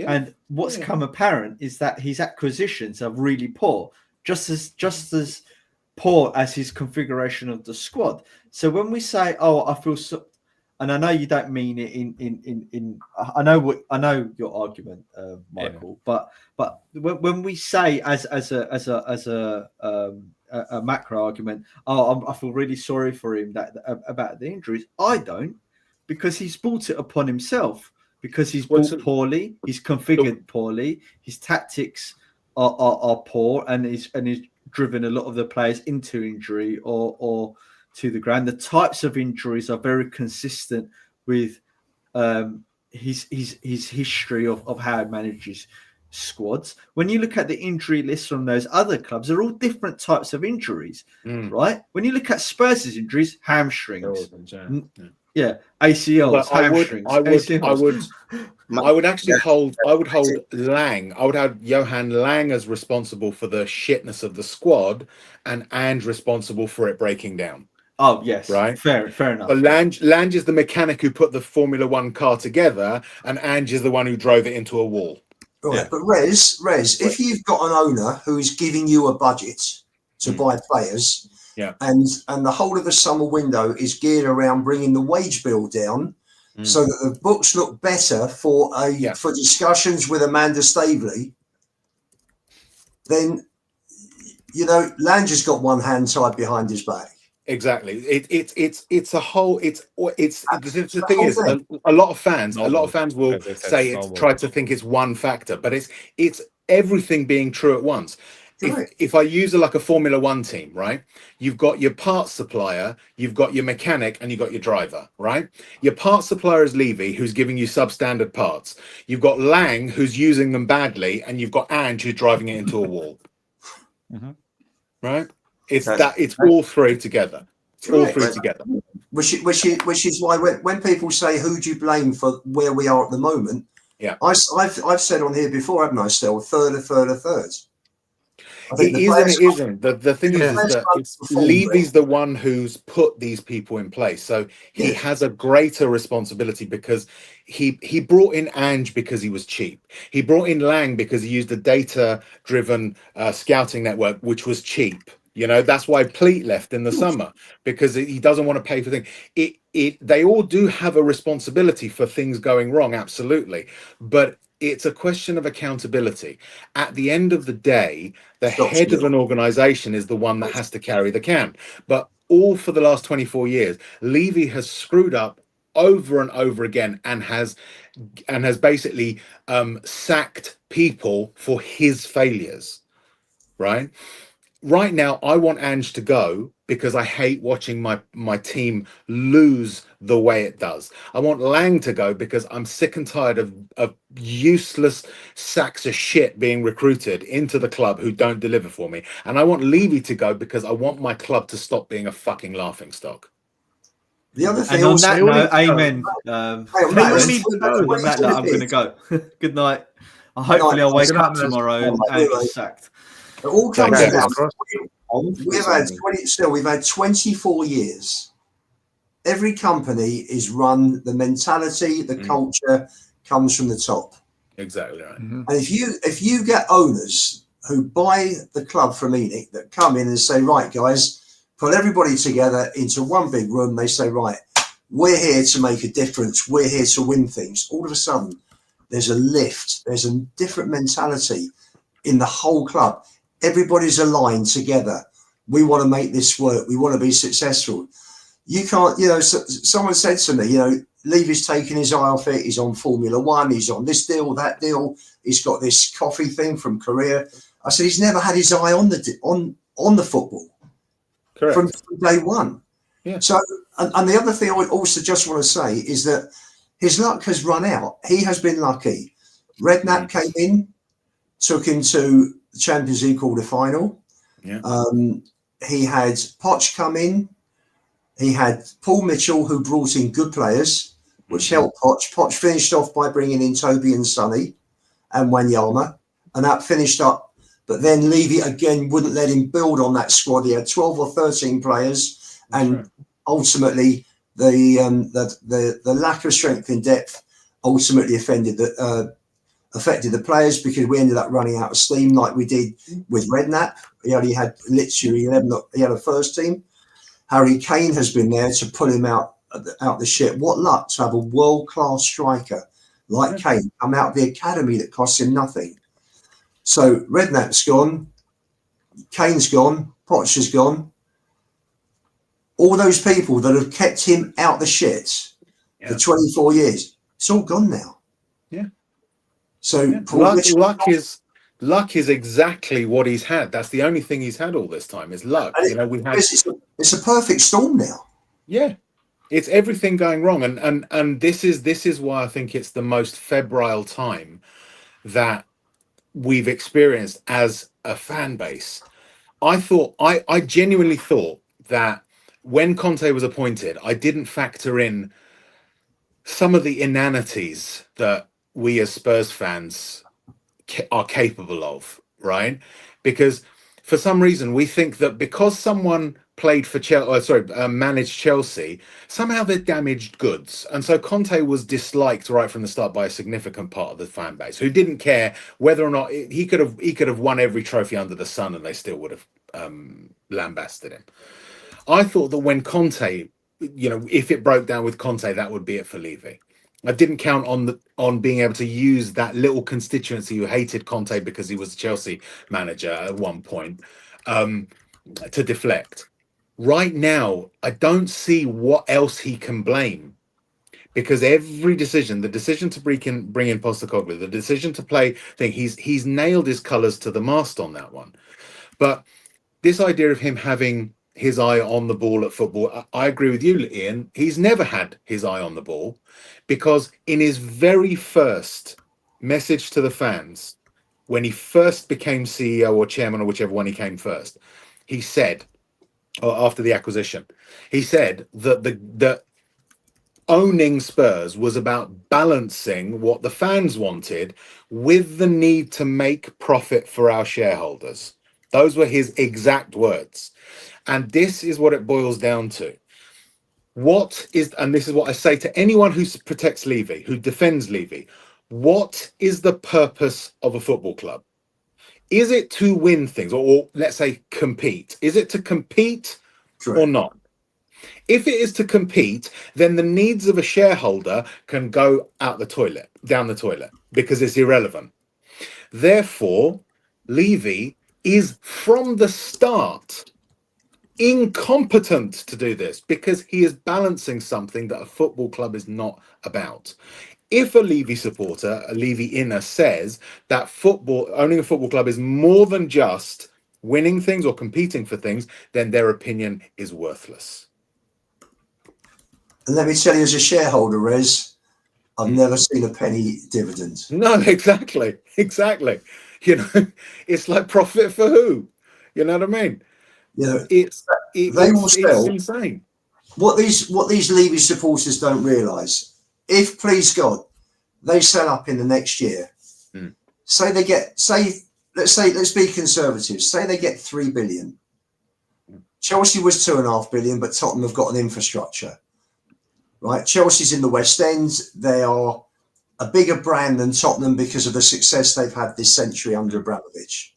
Sure. So let's just say conservatively 3 billion.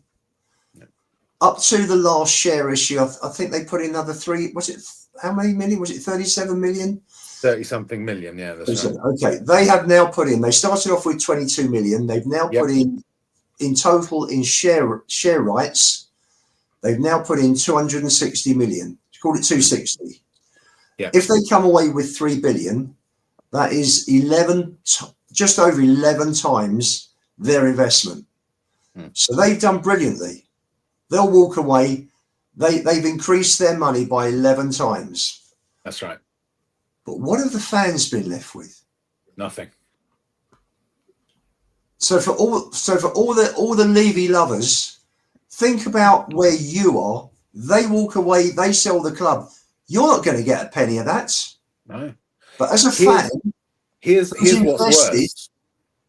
Here's what's worse, Ian. Sorry, just to jump in. Here's what actually stings more.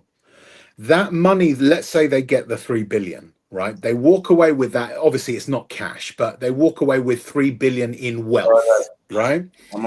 To get that 3 billion. To get that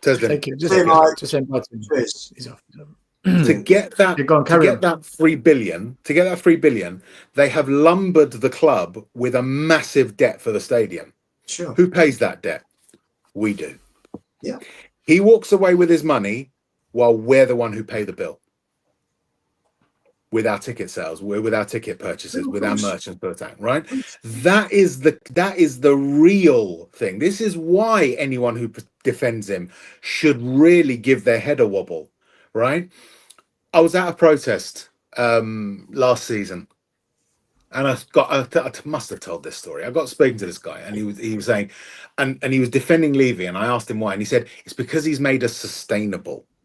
And it's like, you don't understand anything about football here, right? The chances of a club doing a Leeds, that's the one that they constantly go on about. Doing a Leeds is impossible for a club of our size. It's impossible. Not just because we could spend so profligately, so recklessly, rack up debts through the roof. There will always be someone who is willing to come in and save the club. Weirdly, we are more at risk of relegation, of doing a Leeds because of our manager choices than of our financial choices. So this idea that when we're going to do a Leeds is ridiculous. And yet we are currently staring down the barrel of relegation. And what people that talk about Leeds, what they conveniently ignore is that since Ridsdale put Leeds in financial trouble, 22 years ago? Something like that, yeah. The money from TV has exploded. Yes. Yeah. And you know what? So when people turn around and say he's a fantastic businessman, no, let's balance that out. Number one, if you're a half decent businessman and you've got a good accountant with you, good financial people to advise you, you cannot fail with the money that's pouring in from Sky. You're nothing. Listen, there's nothing wrong. You're in the right place at the right time. But let's not take credit for it. Let's also not take credit for being a fantastic businessman, for overspending on the ground by 600 million and bringing it in 9 months late. Yep. Which cost us a fortune. Yeah. Virtually a season. Our first game was April the 3rd. I think we had a handful of games left in the league that season. So most of the increase in revenue that we saw take place after COVID would have come in that season. So we've lost a fortune. We've lost a fortune on naming rights. We've had 6 years now with no naming rights. When Arsenal moved into the Emirates, they had a 20-year deal in place. Why didn't Tottenham have a deal then? Then you're looking at 16-17 when Poch is taking the club. We're third, we're second, we're in the, we're coming, we're in the Champions League. And we paid someone to broker a deal as well. Sorry, Stel? And we paid someone from America to broker a deal. To broker the deal. Yeah. Todd that was the time when Tottenham's brand was at its highest in terms of the football club. That was the time to get the naming rights. So he has made so many mistakes financially. Before I even talk about the transfers that he's blown. Can I say something still after Ian? Right, Michael, I'll come to you. I've got so many super chats that I've missed, and it's almost an hour ago. Let me just quickly do them, and then I'll come to you. And then there's something I want to say on this as well, but I'll come to you next. A user says thoughts on Rashford's foul on Danzo today. Disgusting. I'll be honest with you, I can't remember it. Elbowed him down in the head. His head open. Yeah. I think without VAR at this stage of the FA Cup, it's one of those things. Look at Man United scored a winner in the 93rd minute against Leicester. It was offside, but no VAR. This is part of the problem, isn't it? William Leone, I'll be getting the train down from Hertford or the protest. That's how you know we're in the shitter. Fans must wake up. By the way, can I say big up to William? He's a teenager. He came to all the Levy ENIC out protests. He never once went to a game. He used to get the train down and the train back home because that's all he could afford. But he came to protest. Do you know what? One day, instead of going to the game, I took him to the pub and I bought him lunch. I said, look, let's go. Just to say thank you for his efforts, because these kind of people, no one pays any attention to. So big up to William. Right. Yeah, top boy. Soul Boy says, boys, we're finished as a top club. Please look at the evidence. Soul Boy, we fully agree, mate. Swifty, most channels care more about YouTube than Spurs. It kind of seems that way. It does seem that way. Time for Change says Saar laughed after a bad pass. Bis can F off. Listen, mate. There's a lot of questions that need to be asked over a lot of players that have been overhyped. Time for Change again says Troll is on the house. Monetization bit rich. A user, even if everyone is fit, Ange doesn't rotate. I did mention that earlier. Big up to Archer and big up to Time for Change for becoming channel members. Thank you, everyone. Appreciate it. Sorry for the late getting around to all your messages. Yeah, Mike, you wanted to say something, bro? Yeah, I wanted to like follow up on the Leeds point, right? Because like it's such a short-sighted comment, right? Again, it's like people just don't have any like logical thinking behind them, right? I hear it. For me, it's the same argument as in Arsenal were doing bad for 2 years, but Arteta turned it around, so it means that Ange will turn it around. Yeah. Based on what? Like, yeah, based on there is so much that's different about our situation and their situation, right? There is no correlation between the two events, right? And exactly. I really wanted to say something on Leeds, right? And I will like say something about a different sport, right? As you know, I watch Speedway, right? I don't know if you guys know what sport it is, right? It's by the way, it's originates from UK, right?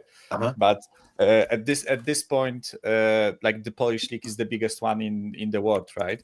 We pay like 10 times more than any other league in Europe, right?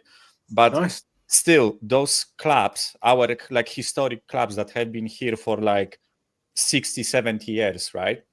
They overpay for players, but there isn't much like viewing. The matches aren't viewed by many people, right? They are viewed here in Poland, but not outside, right? Even though like we have the best riders and all that stuff, right? But this is the reason why those like big clubs are going into administration, right? And some of them have huge financial issues, right? Because there is no TV revenue, there is no like money from tickets, right? They have to pay huge wages and all that stuff, right? Football is no longer at that point where if you are an established club in Premier League, you can go into administration, right? You would have to do like a madness to become to come into administration, right? Everton are close to it, right? But look at what they tried to do over the past 10 years, right? How much money they spent and how little money they were bringing in, right? And look what happened. Someone came in for them. They were in danger of going out of business, and someone said, "Fine, we'll buy them because they're exactly right." established club." We are not at that point as a club, right? We would have to do ridiculous shit in the transfer market to even attempt to be at the point where we would go into administration or just drop, be relegated forcefully, whatever, right? Like this is no longer the landscape, right? It's not 20 years ago or 30 years ago or 50 years ago where clubs could. It's not Championship where Derby can do it, right? Even though Championship has huge viewing, it's nothing in comparison to the Premier League. It's just a simple argument that's like baseless, right? You can just overthrow it in 5 seconds if you have like 3 working brain cells, right? I hate arguments like this, right? It happened to them, so it will happen to us. Like, based on what, right? Look at the state, look at the right? relative sizes. And Leeds were a northern club as well, with fewer resources than us.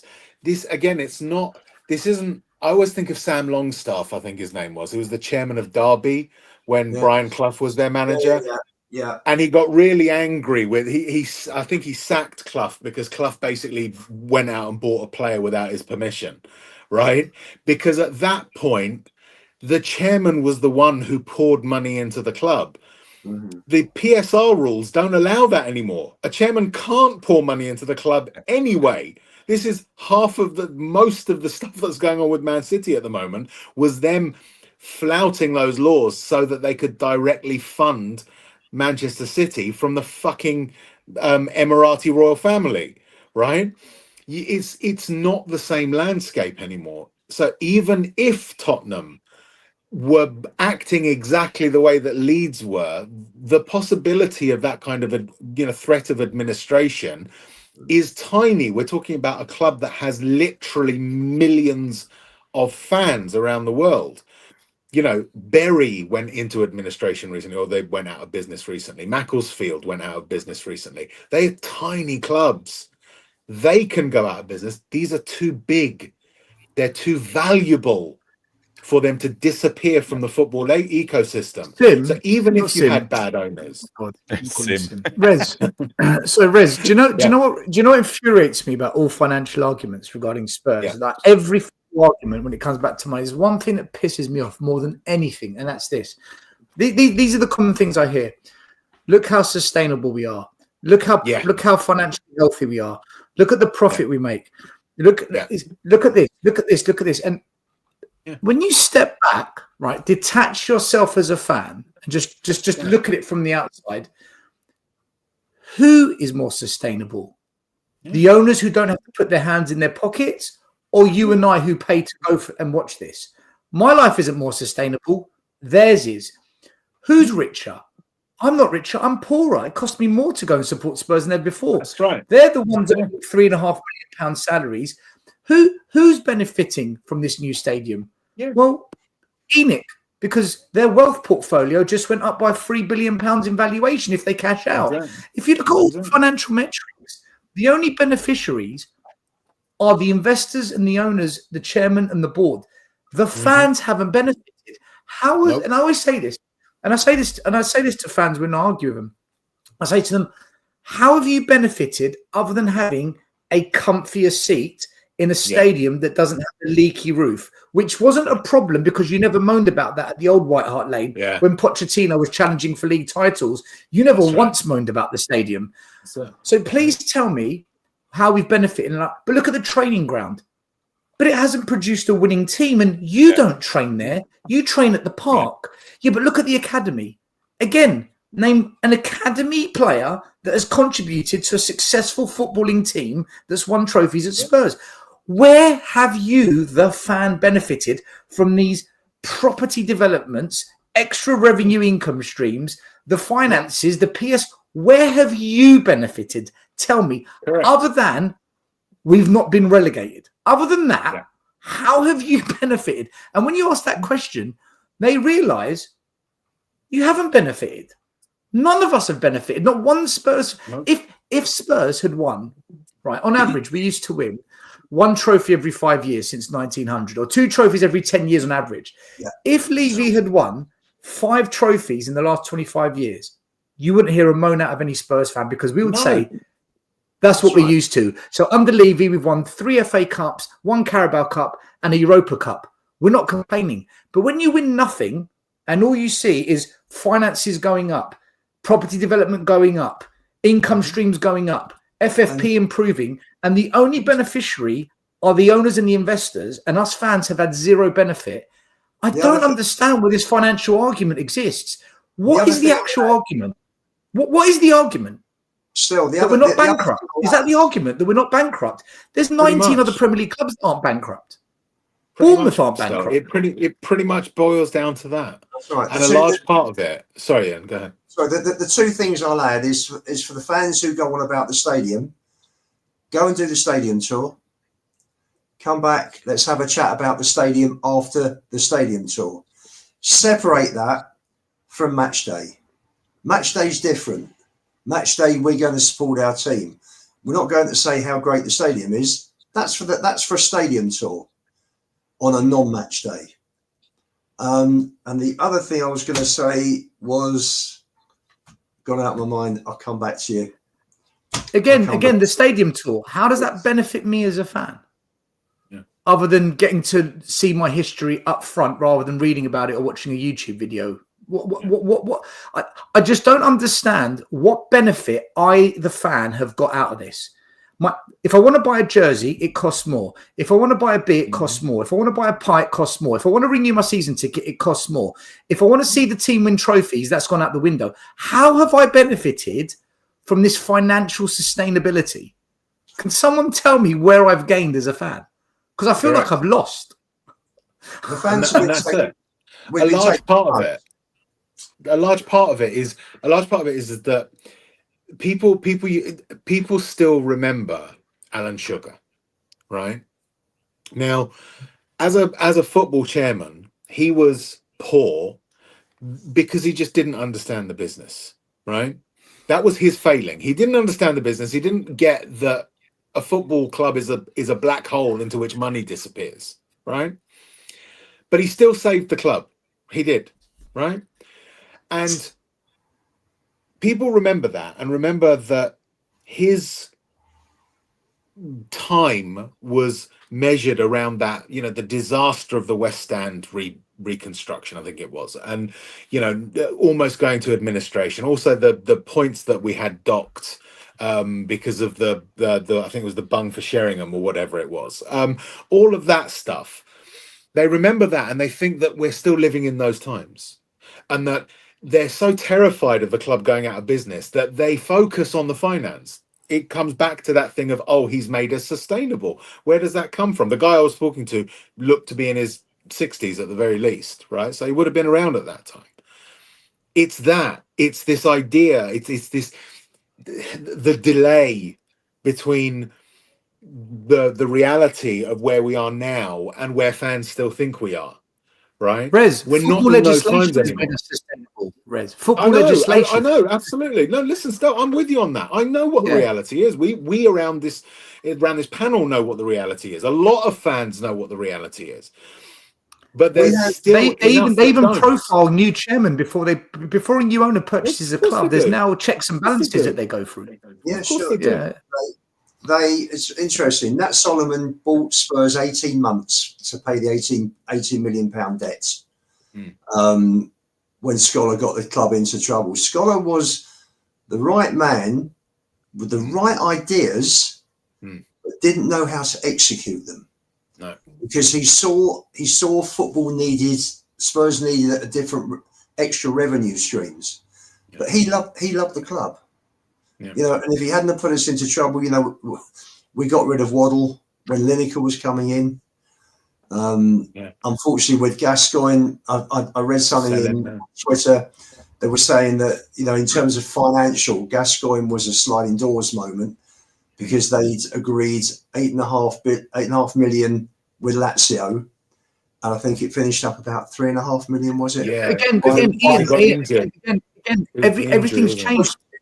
I know. Even those things have changed now, because now the rules on football agents have changed. The commissions on football agents have changed. Who can be a football agent has changed. Even stadiums have changed. We used to have terraces. Now it must be all seater. The legislation around all aspects of football has changed, especially in this country, which is more robust than what you see abroad. In the UK, it is so difficult for a big club to go bankrupt now or to be mismanaged. Yeah. It's extremely difficult for it to be mismanaged, regardless of the ownership. I would say it's pretty much impossible, especially for a club like Spurs. With this state we are in right now, I think it's impossible. Not impossible.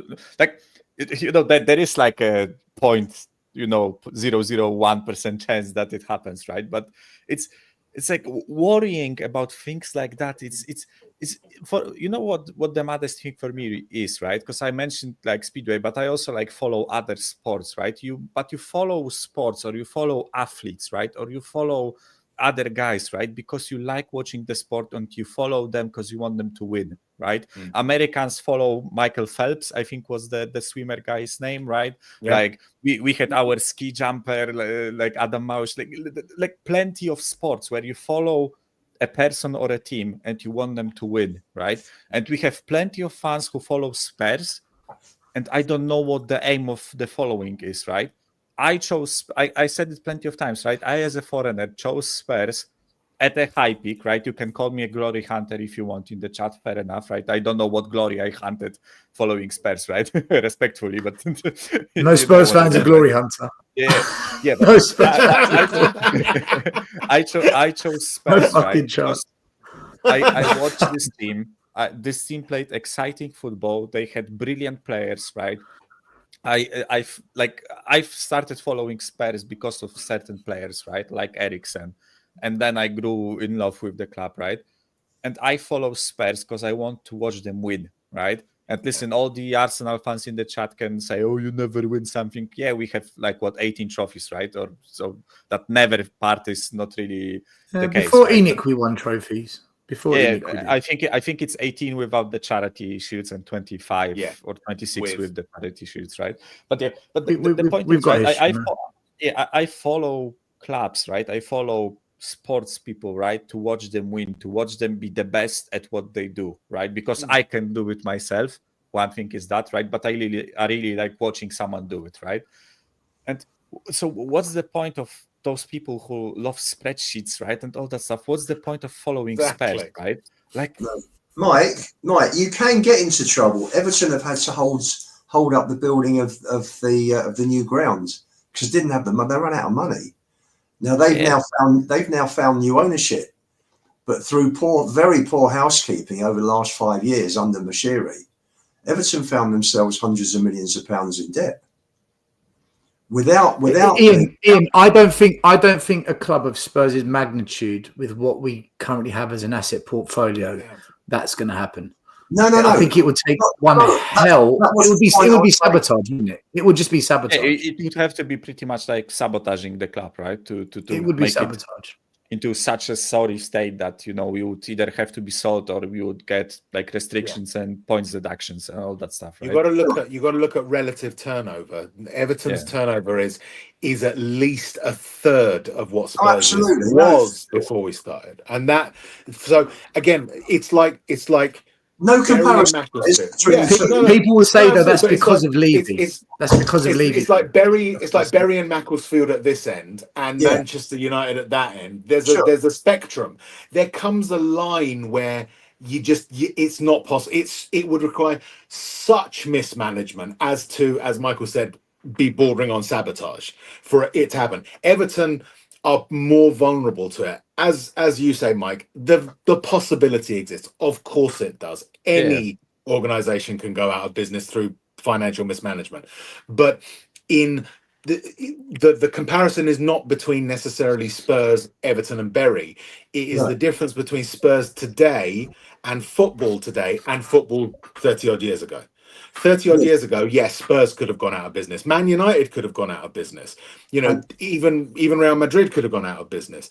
Now, there are certain clubs. Any club in Deloitte's top 20 are in absolutely as so little danger as to be virtually zero. And Everton isn't one of them. And the difference between competing for trophies, as we should be, and where we have been for the last 24 years, bar 2 or 3 years under Poch, is the fact that the chairman of all of our competition in the Premier League push themselves in terms of FFP or PSR, and they push themselves to the limit. Other clubs duck and dive and change and stretch the rules, like Chelsea have with the 8 years, and that's 8-year contracts. That's been stopped now. Yeah. Our owners are the only owners that don't do that. All the other chairmen push, do what they can without putting the club in financial, bringing it to jeopardy. And the rules are there to stop clubs going into trouble. Correct. And they push it. Villa pushed it. Villa's wage to revenue is 93%. Yeah.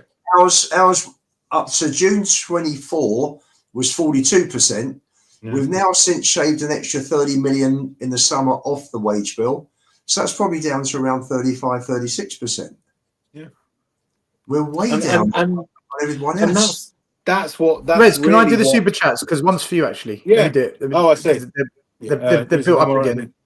Yeah, Mine's up I can't. Am I right in thinking you once said Cullen referred to the fans as insects? Where did you hear that? I can't remember where I heard it at the top of my head now, actually.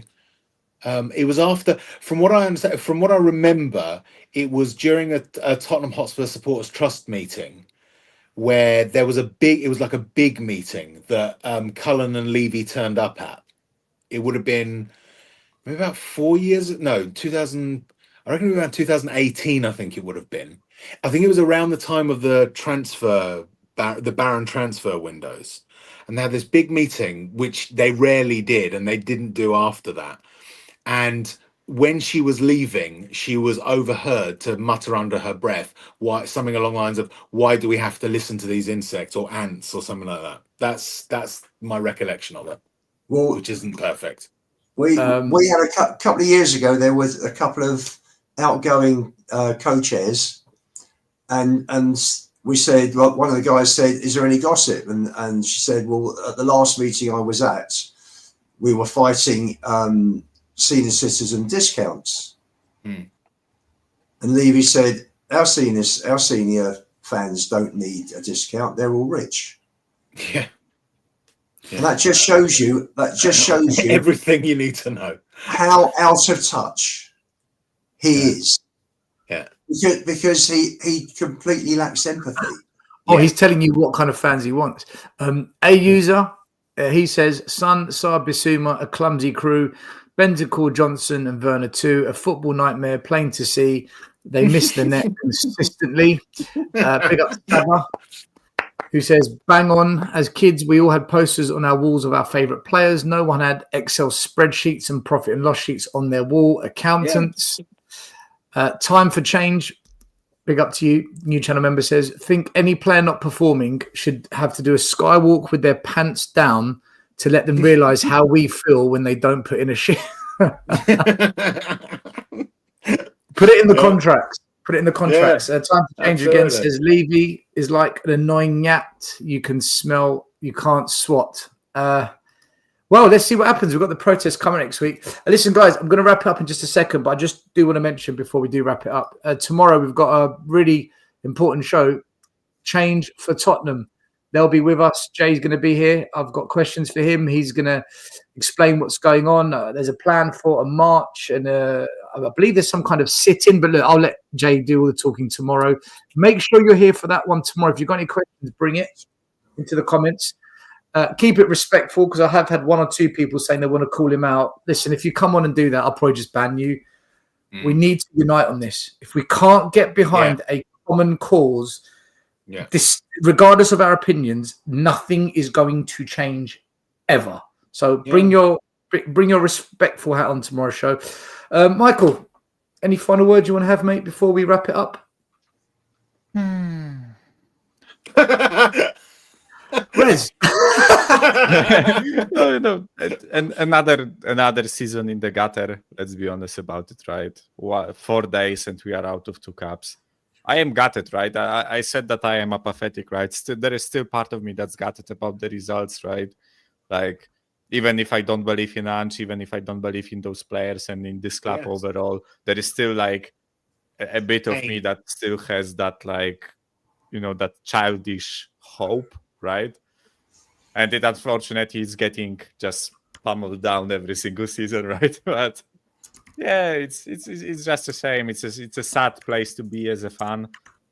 Like, I think that the worst like way a fan can be is if you see rivals just pity you instead of bantering you, right? I see plenty of streams where there are like fans of other clubs and they just say, don't talk to Spurs fans, they are just sad now.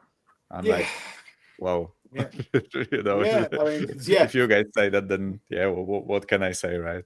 That is what it boils down to. You know, we Levy's legacy will be that he has turned our club into a joke.